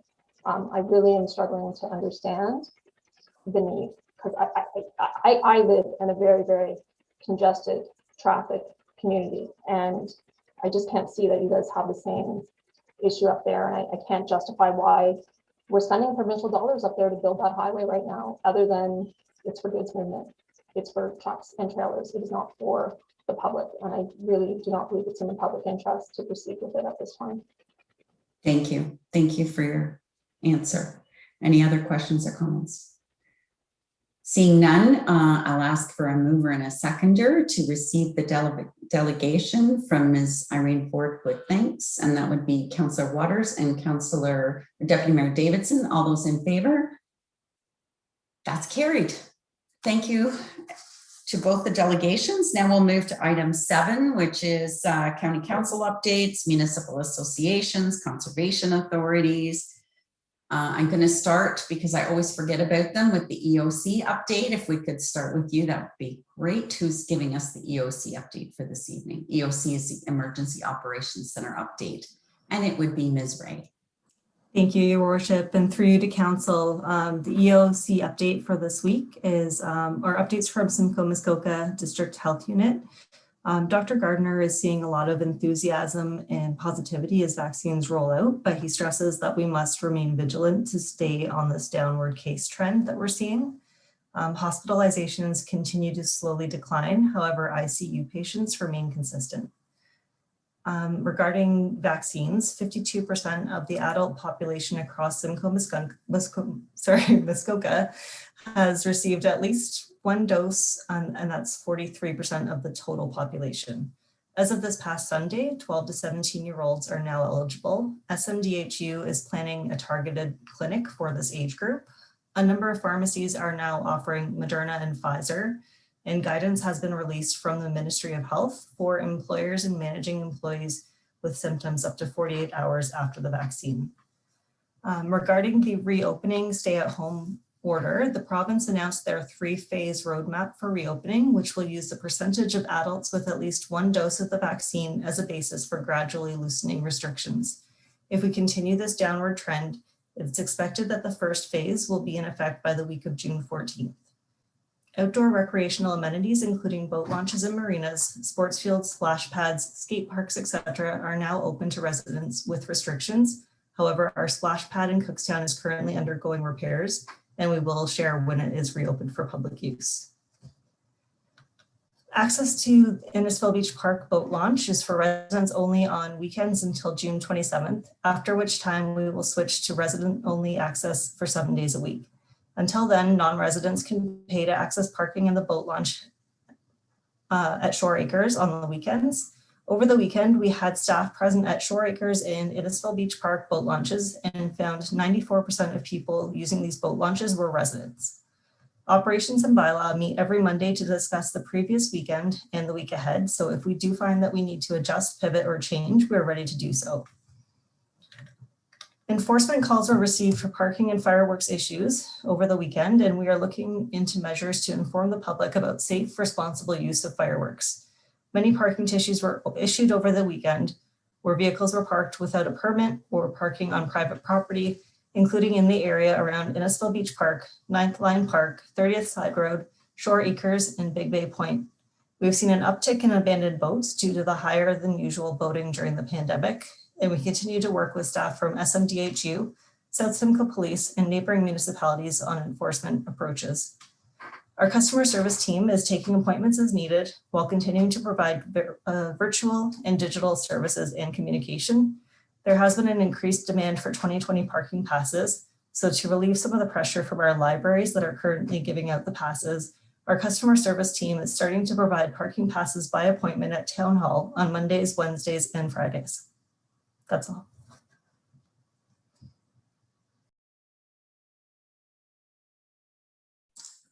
Thank you, Ms. Ray. Questions or comments about the update? Anybody's experience over the weekends? Councillor Davidson is going to take the EOC meeting tomorrow for me, as I have a conflict. So if you've got anything that you want him to bring forward, please send him an email. Thank you. The only thing I would add to that is our active cases are going down, but it has been the tradition that about 10 days after any holiday, they start to peak again. So fingers crossed that we don't have that same uptick after this past holiday weekend. Any other updates? Councillor Waters? Thank you, Your Worship. Just going to mention that on this Friday, as you know, I sit on the Board of Directors for the Lake Simcoe Region Conservation Authority. I will be making a presentation to the Board of Directors around passive house design. And I will be highlighting some of the things that we're doing around with the Habitat for Humanity and also hopefully the Orbit. But they are in the process of coming up with a design for their new education center. And I've mentioned to them the benefits of passive design that we're introduced to here. So I just want to let everyone know that we will be presenting that to them, and hopefully that all of those other directors who sit on the board will take that same message to their municipalities and will follow up on the lead that we've already started. So just a quick word on that. That's great. Congratulations and good luck with that presentation. Deputy Mayor. Thank you. County Council this week, we had our meeting yesterday, and one of the biggest issues, I'm hearing somebody else in the background, Your Worship. Somebody's mic is on. Maybe it's mine. I'll turn mine off. Okay. Yes. County Council is, we had a discussion regarding our county forest in Simcoe County, the recreation vehicles that are trespassing into our county forest, doing damage to our forest, litter, and various other activities. And as you know, in Innisfil right now, in the 7th Line, we're having some issues there. We had some issues on Big Bay Point this week with ATVs and dirt bikes. And I'm surprised the one guy on Big Bay Point Road wasn't killed on Friday night. He's just was out of control. So I think as we move forward, I've had discussions with some of our staff that maybe in the future council, we may have to consider the use of ATVs and dirt bikes on our roads. So county has decided to hire outside security to monitor our forest and to prevent people from trespassing on these properties with these vehicles. That was my main thing from the county this week. There are many other things coming up, but we'll hear about them and different activities at county as we move into June. Thank you. Thank you, Deputy Mayor. Anyone else? I would just quickly add to the deputy's county update that this week is Paramedic Services Week. So we're celebrating our paramedics who've been on the front line this entire pandemic and certainly been doing a fabulous job and you know, much more volume that they're used to, not only normal calls, but also transferring patients from overwhelmed hospitals to hospitals that are taking other patients and moving them around. We're also working on celebrations for the 100th anniversary of the insulin of Dr. Banting in Alliston. So there's going to be I think something going on virtually on May the 29th there. So we're celebrating that anniversary. And also the Municipal Comprehensive Review, which is a process that all municipalities that are captured in the provincial Places to Grow plan in order to conform with so the county must conform with the provincial Places to Grow. So we're going through that process now, and there will be a public meeting at the County Council on June 8th. If anybody's interested, they can join in. All right, seeing nothing else, then we'll move to the consent list for this evening. So we'll go through this list for those of you who haven't been at our council meetings before. These, all of these items come with the staff recommendation. If council is happy with the staff recommendation, it won't be pulled. If they want more fulsome discussion or want to amend a recommendation, then it'll be pulled and go to committee of the whole. So we'll go through that now. So our first item is the special council meeting minutes of May the 12th. The council meeting minutes from May the 12th. Next is the Innisfil Accessible Advisory Committee report dated May the 11th. I would just point out that I believe next week is Accessibility Week. So we'll be hearing a little bit more about that then. Next is staff report. This, well, we've already done C1, sorry. C2, the action tracking list update. I just want to comment, if I could, that this is fabulous, the little placeholder to have. I always save this on my computer. So when I get calls from residents wondering where certain things are, like where we are in the process, I can refer to it. And I really do appreciate having that item brought forward. And I agree that as opposed to quarterly, that doing it twice a year is probably more appropriate. Next is item D1, the Sports Hall of Fame. Councillor Eisses. I'd like to refer that to the consent list, please. Thank you. And item D2, the OPA in Cookstown. I have one quick question. I don't think I need to refer it. I just wanted to know if someone could tell me whether I'm assuming there's not wastewater allocation or capacity for this project right now. So this would have an H on it when if it goes through. And I'm getting a nod from Ms. Nostro, so thank you so much. Appreciate that. And then item E is bylaws. We have none this evening. Item F1, that's the correspondence from Bradford. Councillor Alex Waters. Refer that, Councillor? Yes, please. Yes, please. Okay. Item F2, the council discretionary fund request from Nantar Shores High School. F3, the correspondence received from Councillor King.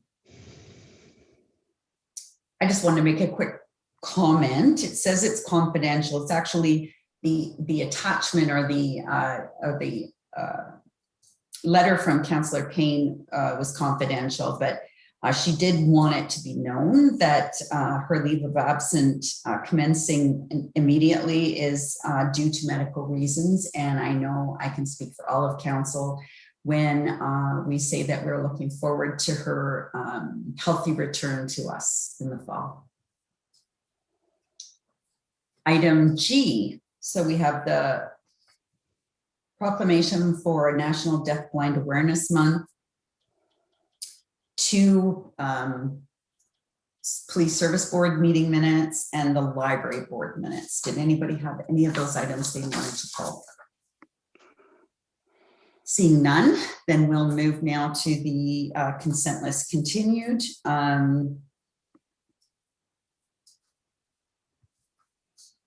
And we'll go to the next slide and the items that we are pulling.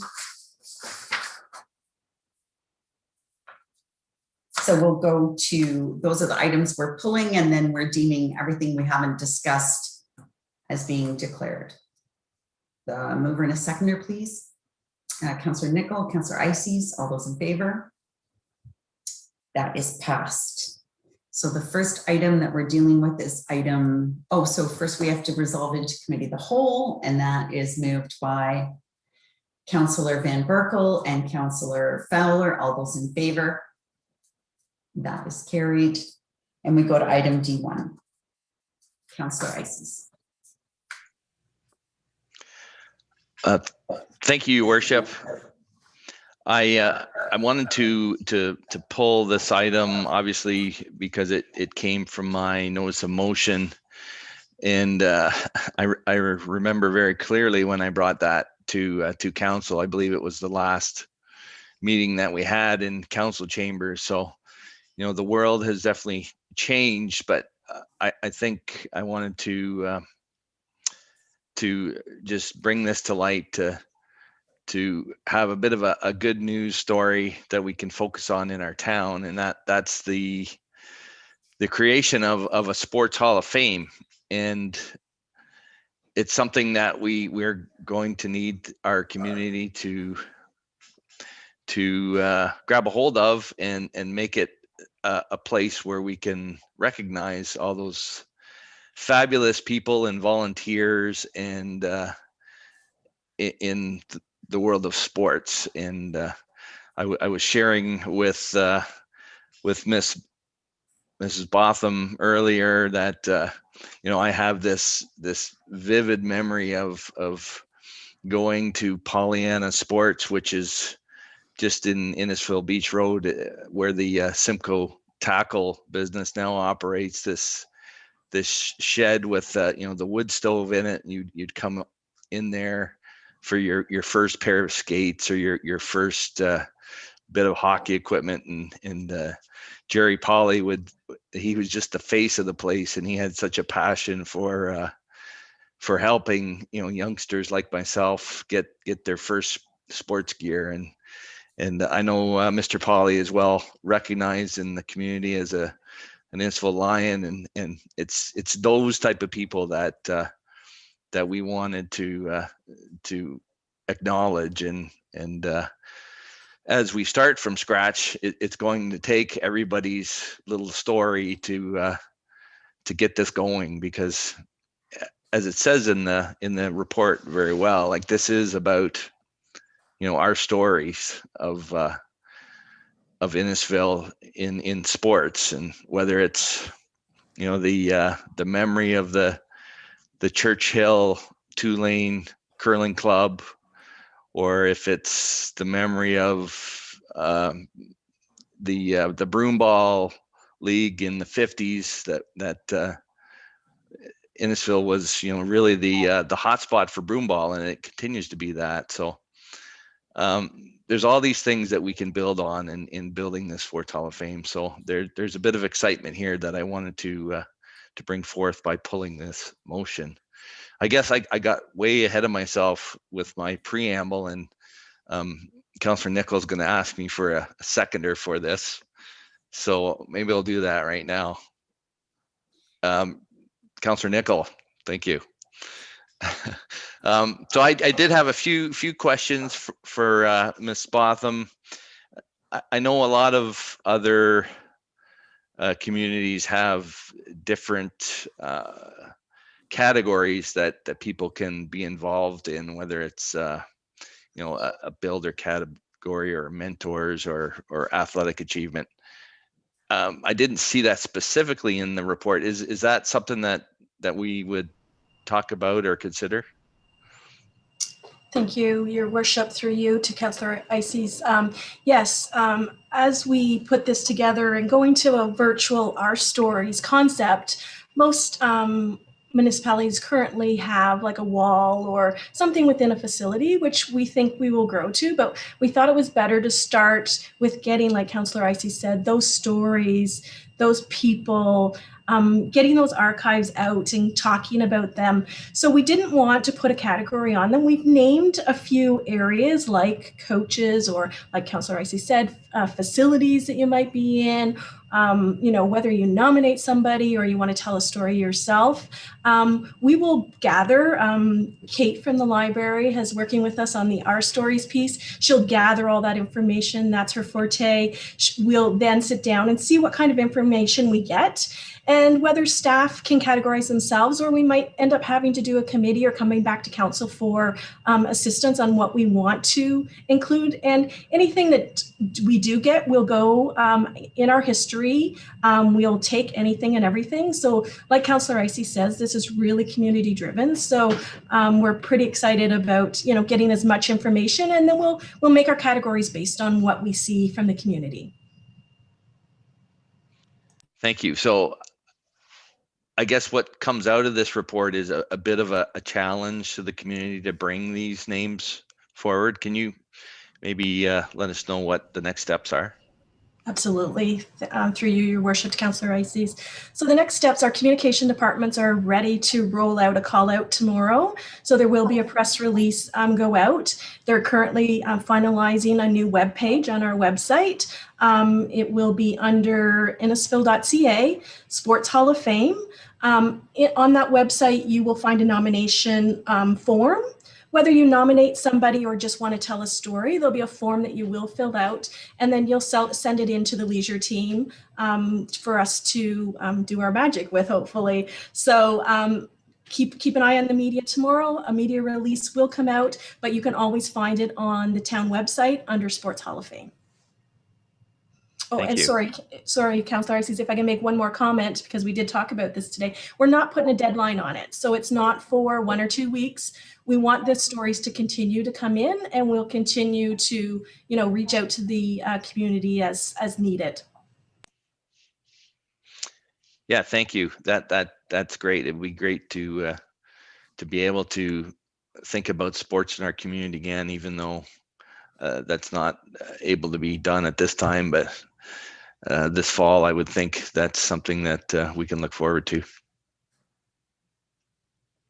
Thank you, Councillor Ices. Other questions or comments on this item?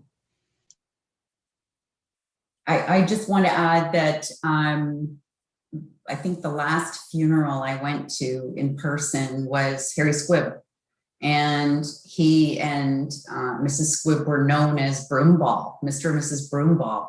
I didn't know about that. I knew he was one of our employees and he was the greatest grader operator that ever lived, but I didn't know that he and his wife were inducted into the Broomball Hall of Fame. So there's lots of stories I think that we can learn, and I really appreciate you bringing this forward, Councillor Ices. I would say that at the time, at our last meeting before the pandemic, I guess I probably didn't put the emphasis on sport and how much we need it for our mental health as I now understand after this pandemic. So thank you for that. All right, so we've got a mover and a seconder on receiving this for information. All in favor? And that is passed unanimously. Next is item F1, and that was Councillor Waters. Before I get caught up by Councillor Nichols, can I have a seconder, please? We all walk in fear of Councillor Nichols catching us. Thank you very much. So I asked this to be pulled because I want council to really take a sober second thought at agreeing to strongly support the bypass in north of Bradford. I'm just going to make 3 points because I thought Claire did a pretty good job, and also our other speaker too, Linda Ford, did a good job in presenting some of the issues. One is that a lot of people say it's going through the Holland Marsh. It's going through the Holland Wetland Complex. That complex is the largest wetland associated with Lake Simcoe. Wetlands have some very, very serious things that they do for us, and I'll speak from experience because I used to be the National Education Coordinator for Ducks Unlimited Canada, which is Canada's largest wetland conservation organization. So I have a good understanding of these things, and I have a huge appreciation for what they do. So wetlands, they act as huge habitat for animals of all species, whether aquatic birds or insects, those types of things. They're nurseries where those birds and insects and everyone have broods and babies. One of the most important things is they filter. They filter and take up phosphorus. They take up contaminants. They slow down water in terms of floods and all those things. So this wetland complex has a huge contribution in terms of improving the quality of the water that's in Lake Simcoe. So to put a highway through the middle of it, and we've heard twice now where MPO has approved highways through sensitive wetlands, within years, those wetlands become inadequate. They're no longer performing their function. Even though the MPO has said they will not be impacted, years down the road, those wetlands are non-existent. So in 15, 20 years, this wetland, if depending on type of techniques they use to go across it, will be unfunctional as it originally designed. So filtering and taking up phosphorus, all those things that it does right now, it will not be doing in 15 years' time because of our short-sightedness. A second point is that what I want to make is that one thing that our previous two speakers didn't make, and one is a pet peeve of mine, is that in continuous reports they say one of the largest threats to Lake Simcoe is salt. And they say by 2050, Lake Simcoe could be officially dead because the salt levels in this lake will be too high to support any type of habitat, except maybe saltwater fisheries at that time, which we might have to end up doing. But the lake will be officially dead because of salt. The major vectors for salt into Lake Simcoe is urban infrastructure, roadways, not parks, but parking lots, all those. If you're going to put a highway across this wetland and go over 2 bridges, which go right into Lake Simcoe, salt content is going to go up dramatically from this single point. So my concern is that there's no mitigation. There's not something you can do here to stop that from happening. You either build it and don't have the salt contributing to the lake, or you build it and you have to deal with it and the consequences that go along with it. The last point I'd like to make is that we sit here and we talk about how we're looking forward in the future in terms of new urbanism, in terms of sustainable urbanism. Our whole reason for talking about the orbit is around green infrastructure, green transportation. This undermines everything about the orbit. So, so people will now be able to take their car to Toronto quite easily, according to the Ministry of Transportation, but even though they don't provide the proper statistics for it. So, it undermines the orbit hugely. And if we're going to have any credibility at all around the orbit, we need to think this holistically. And so I'm asking council that just because we disagree with our neighbors doesn't mean, we're in battle with our neighbors. People have the right to disagree with each other. And if your brother or sister is doing something wrong, you can tell them that in good faith, that you have a strong enough relationship that you'll get past this. And I know we want to do this because we want to be good neighbors, but good neighbors sometimes have to speak the truth. And I think this is an old project that's been on the paper and they want to get it done, and they've never done a proper environmental assessment. The species at risk legislation wasn't even on the books when they did this EA. So if we're going to allow this to go through, at least a new EA needs to be part of it, and they can't be building bridges and intersections prior to finishing off all these studies. There's just too many ifs about this whole project, and so I would appreciate that if council would hold off in giving its strong support to this until we have more information And at that time, we can make a proper decision. But I think, just to do this because we want support for our bypass in Cookstown, I think is a wrong way to do this. Thank you. Thank you, Councillor. So I'm going to suggest you probably don't want to move this motion then. You're correct. I'm having them. I would like this to be turned down. So you're suggesting a different recommendation, or you're suggesting that this that we defer this indefinitely until the proper studies have been done.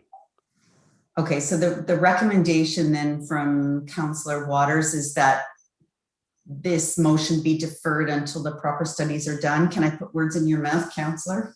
That is fine. Okay, and then I'll ask your seconder if they are on board with that. I'm seeing a no. So is there a seconder for Councillor Waters, Councillor Van Berkel? Okay, so we have a new recommendation on the floor, which is that this that council defer this motion. There we go. Council defer until further studies are done, or until complete studies are done, or whatever the wording is you want, Councillor Waters. Okay, so now we'll have discussion on the motion that's on the floor. Councillor Van Berkel. Thank you, Your Worship. So it seems to me that, it doesn't matter whether we strongly support this or not support this at all. It's going to go through anyway. But, we should voice our opinions, and exactly what Alex just did. And since we've had the public meeting, I've had a chance to really look into this. And as you know, I was on council way back when this was first proposed. And of late, there's been a lot of things approved where we skip, environmental assessments and do whatever with MZOs. And I think, the norm has become, let's build it and then worry about it. And I think that's totally wrong. I really do. I mean, with any of these projects, I think we need to do proper environmental assessments. And if we, just a little story, if I go back 60 years, my father used to take me fishing on Lake Simcoe, and in the middle of summer, if you were thirsty, he'd say, well, have a drink. You got a cup and you drank out of the lake. Nobody ever got sick. If you did that today, you'd probably wind up in a hospital. And that's not because, that came naturally. That's because we did it. We did it. So we're doing all these things at what cost? At what cost to our future? What cost to our children? What cost to our grandchildren? And herein lies my problem. I mean, I know this is going to go through, but we really need to go through the proper procedures. We need to do proper environmental assessment and not start building and worry about it tomorrow after it's built. We need to worry about it today before it happens. And I totally agree with Councillor Waters' scenario on it, that, these wetlands dry up and whatever after these highways have been built, because we've seen it. I mean, the proof's in the pudding. So I agree with this recommendation that we, defer this indefinitely until the proper steps have been taken, and maybe then we can look at it again. Thank you. Thank you. Other comments or questions? Councillor Fowler. Thank you, Worship. If I may make reference to item D3 in regards as it correlates to this. On page 3, it says the results of these studies are detailed in environmental assessment documentation, which for this project, a TESR, is going to be prepared, but they're going to be posting it in late 2022. So in other words, they're going to be doing the groundwork, and as they go, they're going to be doing the assessments, and then they're going to be getting the public involved. That's the appearance of it, as it seems. I can't agree with that. You don't build a house on a foundation that's not yet complete. You find out what impact you're going to be having on the environment, what it's going to be doing to the surrounding lands, and then you let people know this is what we're doing. You don't juggle it at the same time. It's a recipe for disaster. I can't back that. I disagree with that completely. So I'm backing Councillor Waters with this one. Thank you. Thank you, Deputy Mayor Davidson. Thank you. I have to concur with what's been spoken about. It seems like we put the cart before the horse, and I know that wetlands, once they dry up and they're no longer a wetland, they can be approved for development. And that means that this particular wetland 30 years from now would be developed. And I can't see that happening. And I do like our neighbors to the south, but I think this is being rushed through. And I have to concur with council right now that we need to defer this until we receive an EA updated information. How can you take something 20 years old and implement it today? I think I'm hearing a noise of your computer, Mayor Dolan, or something. There's a radio. Somebody's got their mic on somewhere. So yeah, I have to concur with council. We need to really defer this until we get more information and more up-to-date information before we destroy Lake Simcoe. Thank you. Anyone else? Councillor Ices?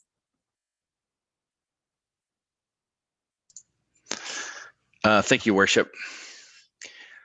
I guess first of all, I would like to say that I do appreciate everybody's comments on this issue, but I just think we're just way out of our lane here as far as taking a stand as a town on these issues that are way beyond us. Like the congestion that is trying to be dealt with at Bradford is real.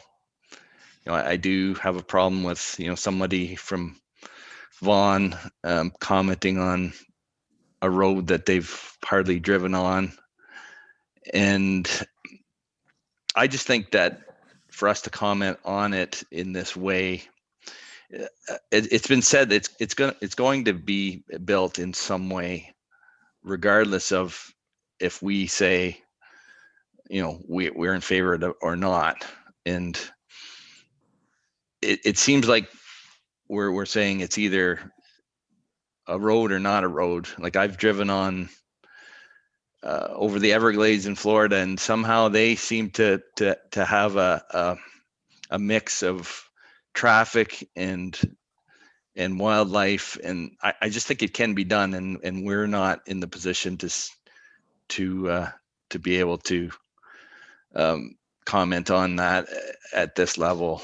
It seems like we're making a strong issue about it's an important issue, but there are other channels that some of these comments should go to, and for it to come through here, I guess I have a problem with that. So I will not be in favor of the deferral. Thank you. Thank you. Did I see another card? Councillor Nicol. Thank you, Worship. Procedurally, I wasn't sure if I was the original seconder because it wasn't stated, so I was frowning because I wasn't sure if it was me or not. So I didn't say anything on the deferral itself. To me, I think the additional information from Bradford, West Gillenbury, and town staff should have helped everyone better understand this. And unfortunately, this east-west link should have already been built years ago, both sidelined by previous governments.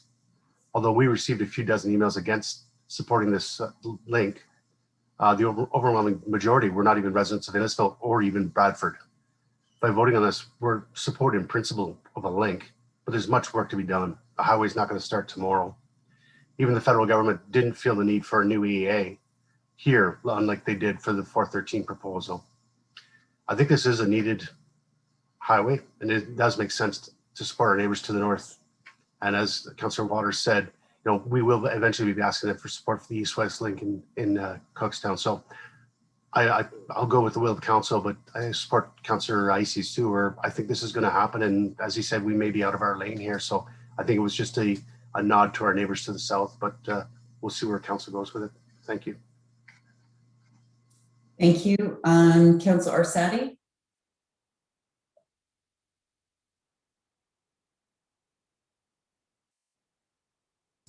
Thank you for your patience. Sorry, I should keep my mouse on one computer at a time. You know, it's hard when you're looking at something that there's a great need for people to get to work, to remove the congestion on roads that we have and provide a safe opportunity for people to get to work. And when we look at the reduced traffic on Yonge Street and everything else for people that have to get to the 404 and traveling through Bradford, I can understand their need for this. It reminds me a lot of the need for the bypass in Cookstown to reroute the traffic off of the main street. And I think we're all concerned with, with the environment, and Councillor Waters, has the, best knowledge base in that because of his career. And I really, toss between this because, when I looked at the report, I went into the articles on it from, I'm just back to my other thing here on the Bradford bypass that you could hit in the link and all the different information. And I was just thinking about Councillor Icey's comment about, sort of out of our territory. And I care about the wetlands, and I certainly care about, what's happening. But this portion of the wetland is not in Innisfil, it's in Bradford. And making recommendations on land in Bradford as opposed to Innisfil, I just wonder how that's, I kind of feel like it could be like a poker game for support for, for Cookstown and that. And maybe I'm, going on and on here, but I think the need for the bypass is great. And I think that for me, it just, we're out of the area in looking at that wetland. I care about it. I'm, you're almost convincing me there, Councillor Waters, but deferring it till when. And as we, Councillor Nichols said, we've gotten emails from people that are opposed, but we have so many residents in Innisfil that use that route, that use Yonge Street, that go through Bradford, that have to take the 404. When my husband and I are going anywhere, we use the 400, we use the 407, we use the 401 and 404. We use highways because it gets us there quicker and it saves traffic into local towns. I really feel that, it needs the support. Thank you, Councillor Waters. Thanks everyone for your comments. I appreciate those and for and against this. However, I will comment on that we should stay in our own lane. We did not get into this lane because we asked to. We were asked by Mayor Bradford to weigh in on this. He wants strong support from us. So we've been asked. So we're in the lane because we're being asked, not because we're sticking our nose in their business. I'm the last person who would stick my nose in somebody else's business if I'm not asked. I was asked. So here I am trying to make an educated decision. And I asked for the first deferral so that we could have this, this really good debate on why it's important. And I'm so glad that we've had this opportunity. So we are in the lane because we were asked to be here. And then somebody was talking about the Everglades. The Everglades take billions of dollars every year to make sure they operate as naturally as they possibly can. You drive across them on that one highway and you think the Everglades exist the way they are. There's billions of dollars that goes into maintaining those wetlands because they have to, otherwise all those animals will die. And so it's a little truth that no one knows, but they're all managed down there. No longer, is that a natural wetland anyways, that the wetland would dry up if it wasn't for the ongoing management of that place. This wetland is going to dry up, and it's the largest wetland contributing to Lake Simcoe. And it's what keeps Lake Simcoe as clean as it is, because there's a ton of extra nutrients and contaminants that come through the Holland Marsh. And that's what that wetland does. It prevents that from coming in. You put a solid spit across there with a bridge just over the river, all that is going to stop. And it's going to fill in, and it's going to be developable in 15 years, and maybe that's what everyone wants down there. But it's the largest major wetland that keeps this water body clear, and it's going to be a shame if we say, without being honest to our neighbor, that I understand some of the issues you're having, but potentially blocking that wetland from ever functioning again is a mistake. And I think, and all we're asking is, we said till when? Well, we want to see the studies. When the studies are all, then if they say it's a good thing and they've got the proper technology to bridge the wetlands, if that's what they're going to do, then we can give our full support. So we're not asking, not to support it. We're just saying when the studies are done, then we'll weigh in with a proper educated guess. Otherwise, our children are going to see the end of that wetland, guarantee it. Thank you. Thank you. I'm gonna just break in here for a second, then I'll go to Councillor Van Berkel. So first of all, I hate it that the thing that takes the most time on our agenda tonight is something that we have absolutely no control over, and something that the only reason it's in front of us, and I will fall on the sword here, is because I asked at the South Simcoe Mayor's meeting, Bradford, is there anything we can do to support you? And that's why we were asked to support this. So it's on me. I'm why this is here. And I did that because we've supported this. We, as in this council, has supported this since 2002.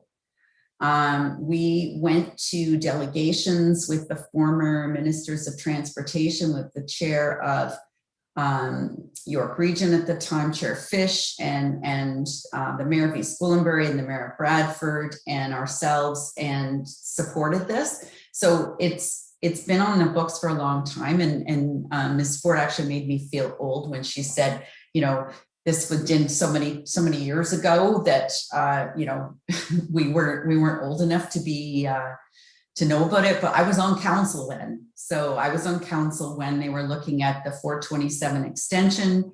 They were looking at the Highway 26 that is now built between Stayner and Collingwood. That was at one point started to be built, and it looked like an abandoned airfield. It was just left in pavement. And the 427 extension and the Bradford bypass were all kind of approved or in that in the hopper, I'll say, and then everything fell off the table. And I would argue that it wasn't. I think Ms. Malcolmson used the word, it was killed.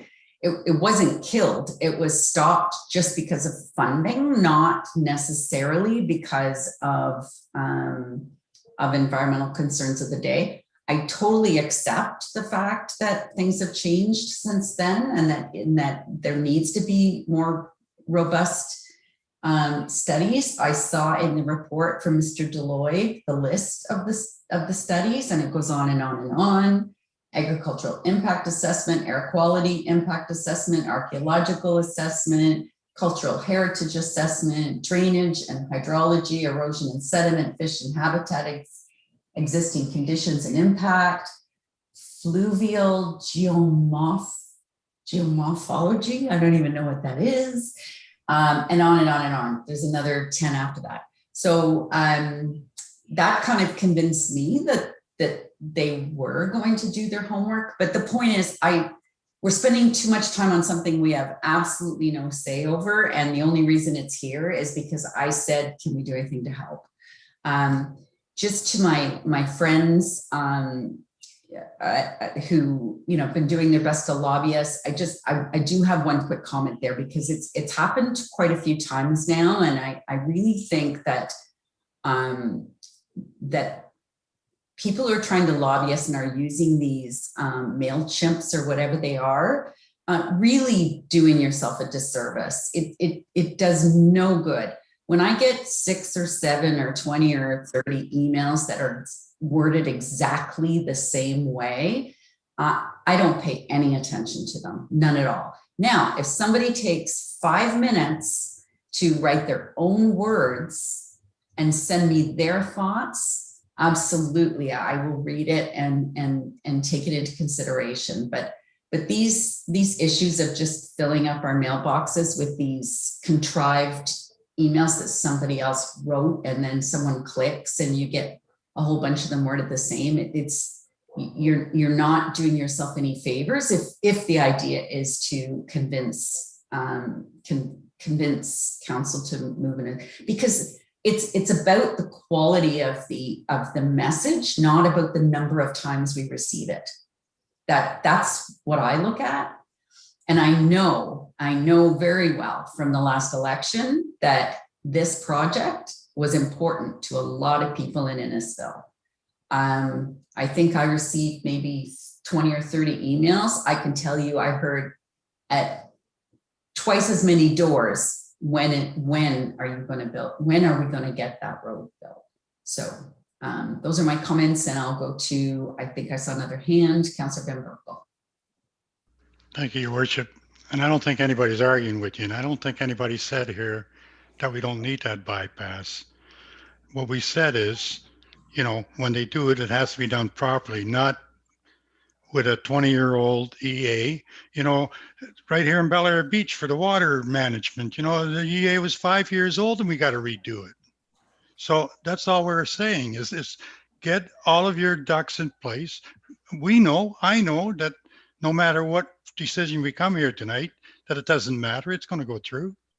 But we need to voice our opinion because we were asked, and we will support it once all these studies are done. That's my take on it. Thank you, Councillor Fowler. Thank you, Worship. I confer with Councillor Waters and Councillor Van Berkel. It appears that it may come across that we're saying that we don't want the highway. That's not what I believe we're saying. What I'd like to say is that we're not saying no, but please give us the tools to say yes. Do it properly, make sure everything's in order, and then we can fully support this and make sure everything is above board. That's just the only way, it's the right way to do it. Thank you, Councillor. But you understand if we say no or yes means nothing to anybody. It's you know, the people who are the municipalities that are actually doing all the studies will lead this. But I think we've had this good discussion. Unless there's anybody who needs to say something, we can call the vote. Oh, Councillor Member. Just one more comment, Your Worship. The thing is, what we're saying is we are on Lake Simcoe. That's Lake Simcoe is ours. That's where we live. They don't. We live there. And that's what gets affected. Not our community, but our lake gets affected. And that's all we're trying to protect. And the only way to protect that here is to do the proper studies and then endorse it. Thank you. Anyone else? Seeing that? Oh, Deputy Mayor. Thank you. I concur with Councillor Van Berkel there. Innisfil owns 18 miles of shoreline. I think you made a comment yourself, Mayor, a couple of weeks ago that without Lake Simcoe, we wouldn't have Innisfil. We are the largest municipality on Lake Simcoe. If we don't stand up and take a concern for it, then we've got a problem. And maybe I'm wrong, but I'm pretty sure on the 18 miles of shoreline. So I think we need to wait till the right information is there, that we have up-to-date facts, not 20-year-old studies, and then we can make the right decision in supporting our neighbor. Thank you. Thank you. You are close, Deputy Mayor. Georgina beats us by a little bit, but we're second. Councillor Waters, and then we're going to call the vote because we spent a lot of time on this. I'm just going to say that we lose all credibility on the orbit and our green transportation. The idea of building train transit to Toronto is to lessen the need for the automobile along this potential bypass. And so if we're going to allow this to go ahead, then our the whole orbit and the GO train and the green transit plan is a farce, because we're saying we're picking the car over green transit. And it doesn't, so that's what we didn't know 20 years ago. When council voted on this 20 years ago, there were a whole bunch of things they didn't know. So we know a lot more about the environmental issues. We know that we're going to try to reduce the carbon footprint of cars because we're building green transportation. And that's looking forward. And so I think if we wait to see what all the studies say, that will reinforce the way we're going in terms of the orbit and the green transit that we've chosen. There won't be a need for that bypass because of the future that we're looking for in Innisfil and not for our neighbors down south. Thank you. Thank you. So we'll call the vote. All in favor of being deferred until further studies are completed?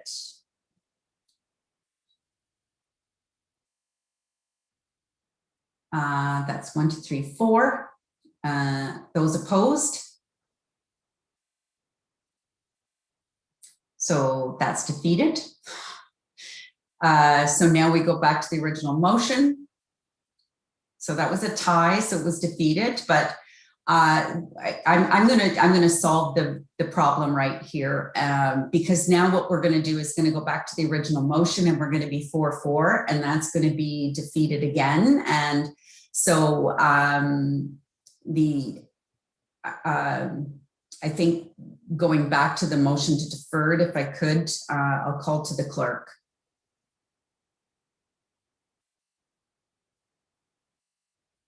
The deputy clerk, perhaps, if you could give me some advice. So we're in a stalemate. So this is going to be, this will be a tie and deferred. So can we go back and re-vote on the motion to defer? No, you can't, Your Worship. It has been voted upon. You would have to go back to the main motion, or if someone has a alternate motion. Staff did look at this because of the volume of correspondence that was received, and we do have an alternative motion that might be more palatable for council. Would you like to see that? Thank you, Deputy Clerk, if you want to put that forward.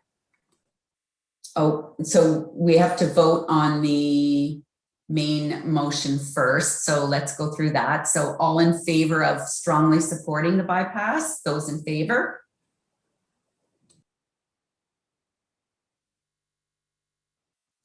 Those opposed? So that's tied, so that's defeated. And now we'll go to the motion that staff looked at kind of a middle of the road. So you just need to read the last statement.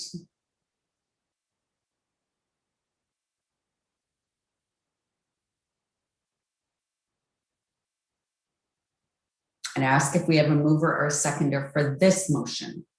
Councillor Nicholas moving, Councillor Ices is seconding.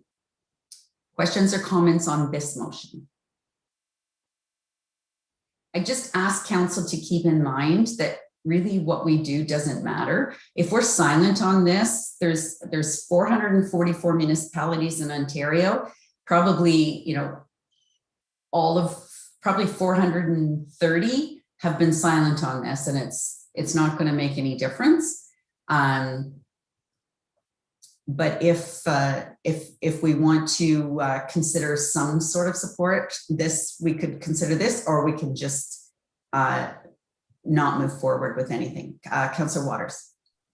I think just because we're not being silent, we were asked, we're voicing our opinion, and I agree. We don't have a say in this. This is going to come down to somebody else, but we can at least have an opinion and we express.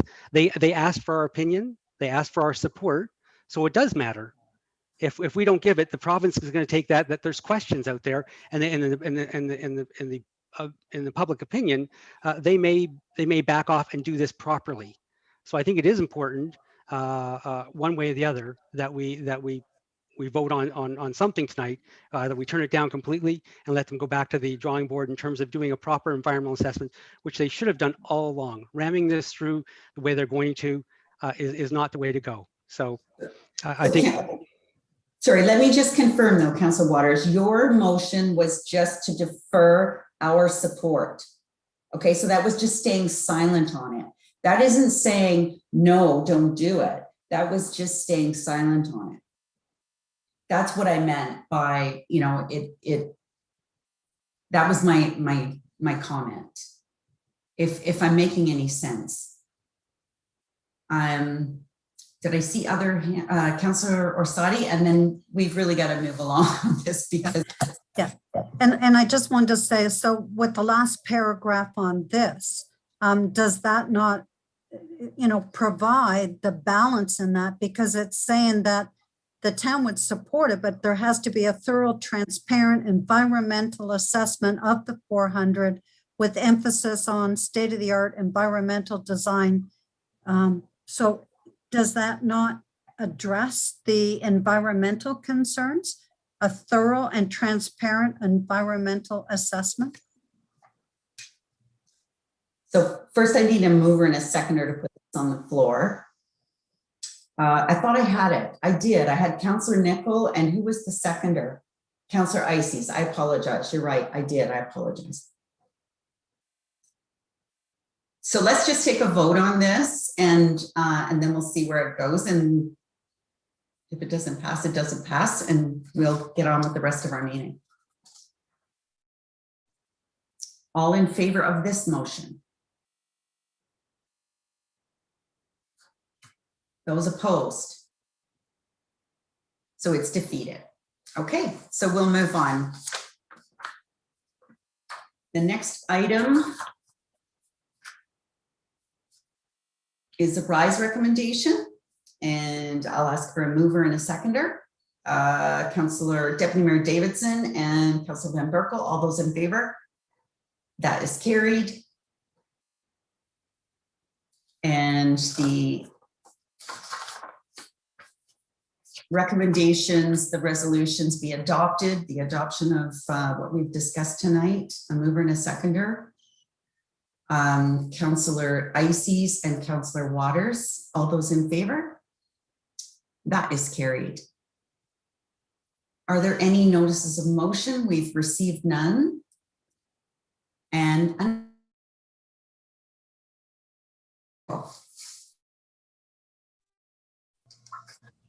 Worship, I know I shared with council last night as well, but I just want to share that there was a post on social media about a black bear sighting in the area of the 20th Side Road in the third line about 2 days ago. Happily, our town alert system, the Stay Informed Innisfil, has already sent over, but anyways, the possibility of bear sightings and how to limit attracting them and where to report them properly. I guess it's just a good reminder that we still do live in a rural recreational community and we do interact with nature. So we still have to keep an eye out for things. So just a little bit there, Councillor Nickel, but I think we got the gist of the announcement. Did everybody get that? Now it says my internet's unstable, so I don't know, maybe it's me. Okay, sorry about that, everyone. Councillor Van Berkel. You're on mute, Councillor. Question, if that's okay. It's not an announcement, but what I saw tonight with only 8 councillors, this 4-4 vote can happen often on this type of thing. Is there some way we can work that out, whether it's either carried or defeated with a 4-4 vote? Yeah. Because councillor is going to be gone for a little while, so. Bylaw, when it's a tie vote, it's a defeated vote. So it's not fair because there's only 8 people now. We're supposed to have a council of 9, not 8. So it's 4-4. You know, the mayor makes the deciding vote usually if it's 4-4. I hear what you're saying, and we'll maybe take that to the clerk. But right now, what we did tonight with procedure is when it's a tie, it's defeated. And we had 3 motions, all of them were defeated. So, I mean, we had great discussion. Fortunately, it's an item that was just asking for our support. It wasn't a decision-making item. Deputy Clerk, did you want to make a comment? Thank you, Your Worship. I was going to basically say the same thing that you had said, is this does happen on occasion. Happens to be ill or missing a meeting through other reasons, that it's just one of the things that can occur. And, you know, unfortunately, motions can get defeated and there is no resolution to go with an item. And it does happen very rarely. Most times we are. Now everybody's frozen on my screen, so I think it's my internet again. I think I'm the only one not frozen.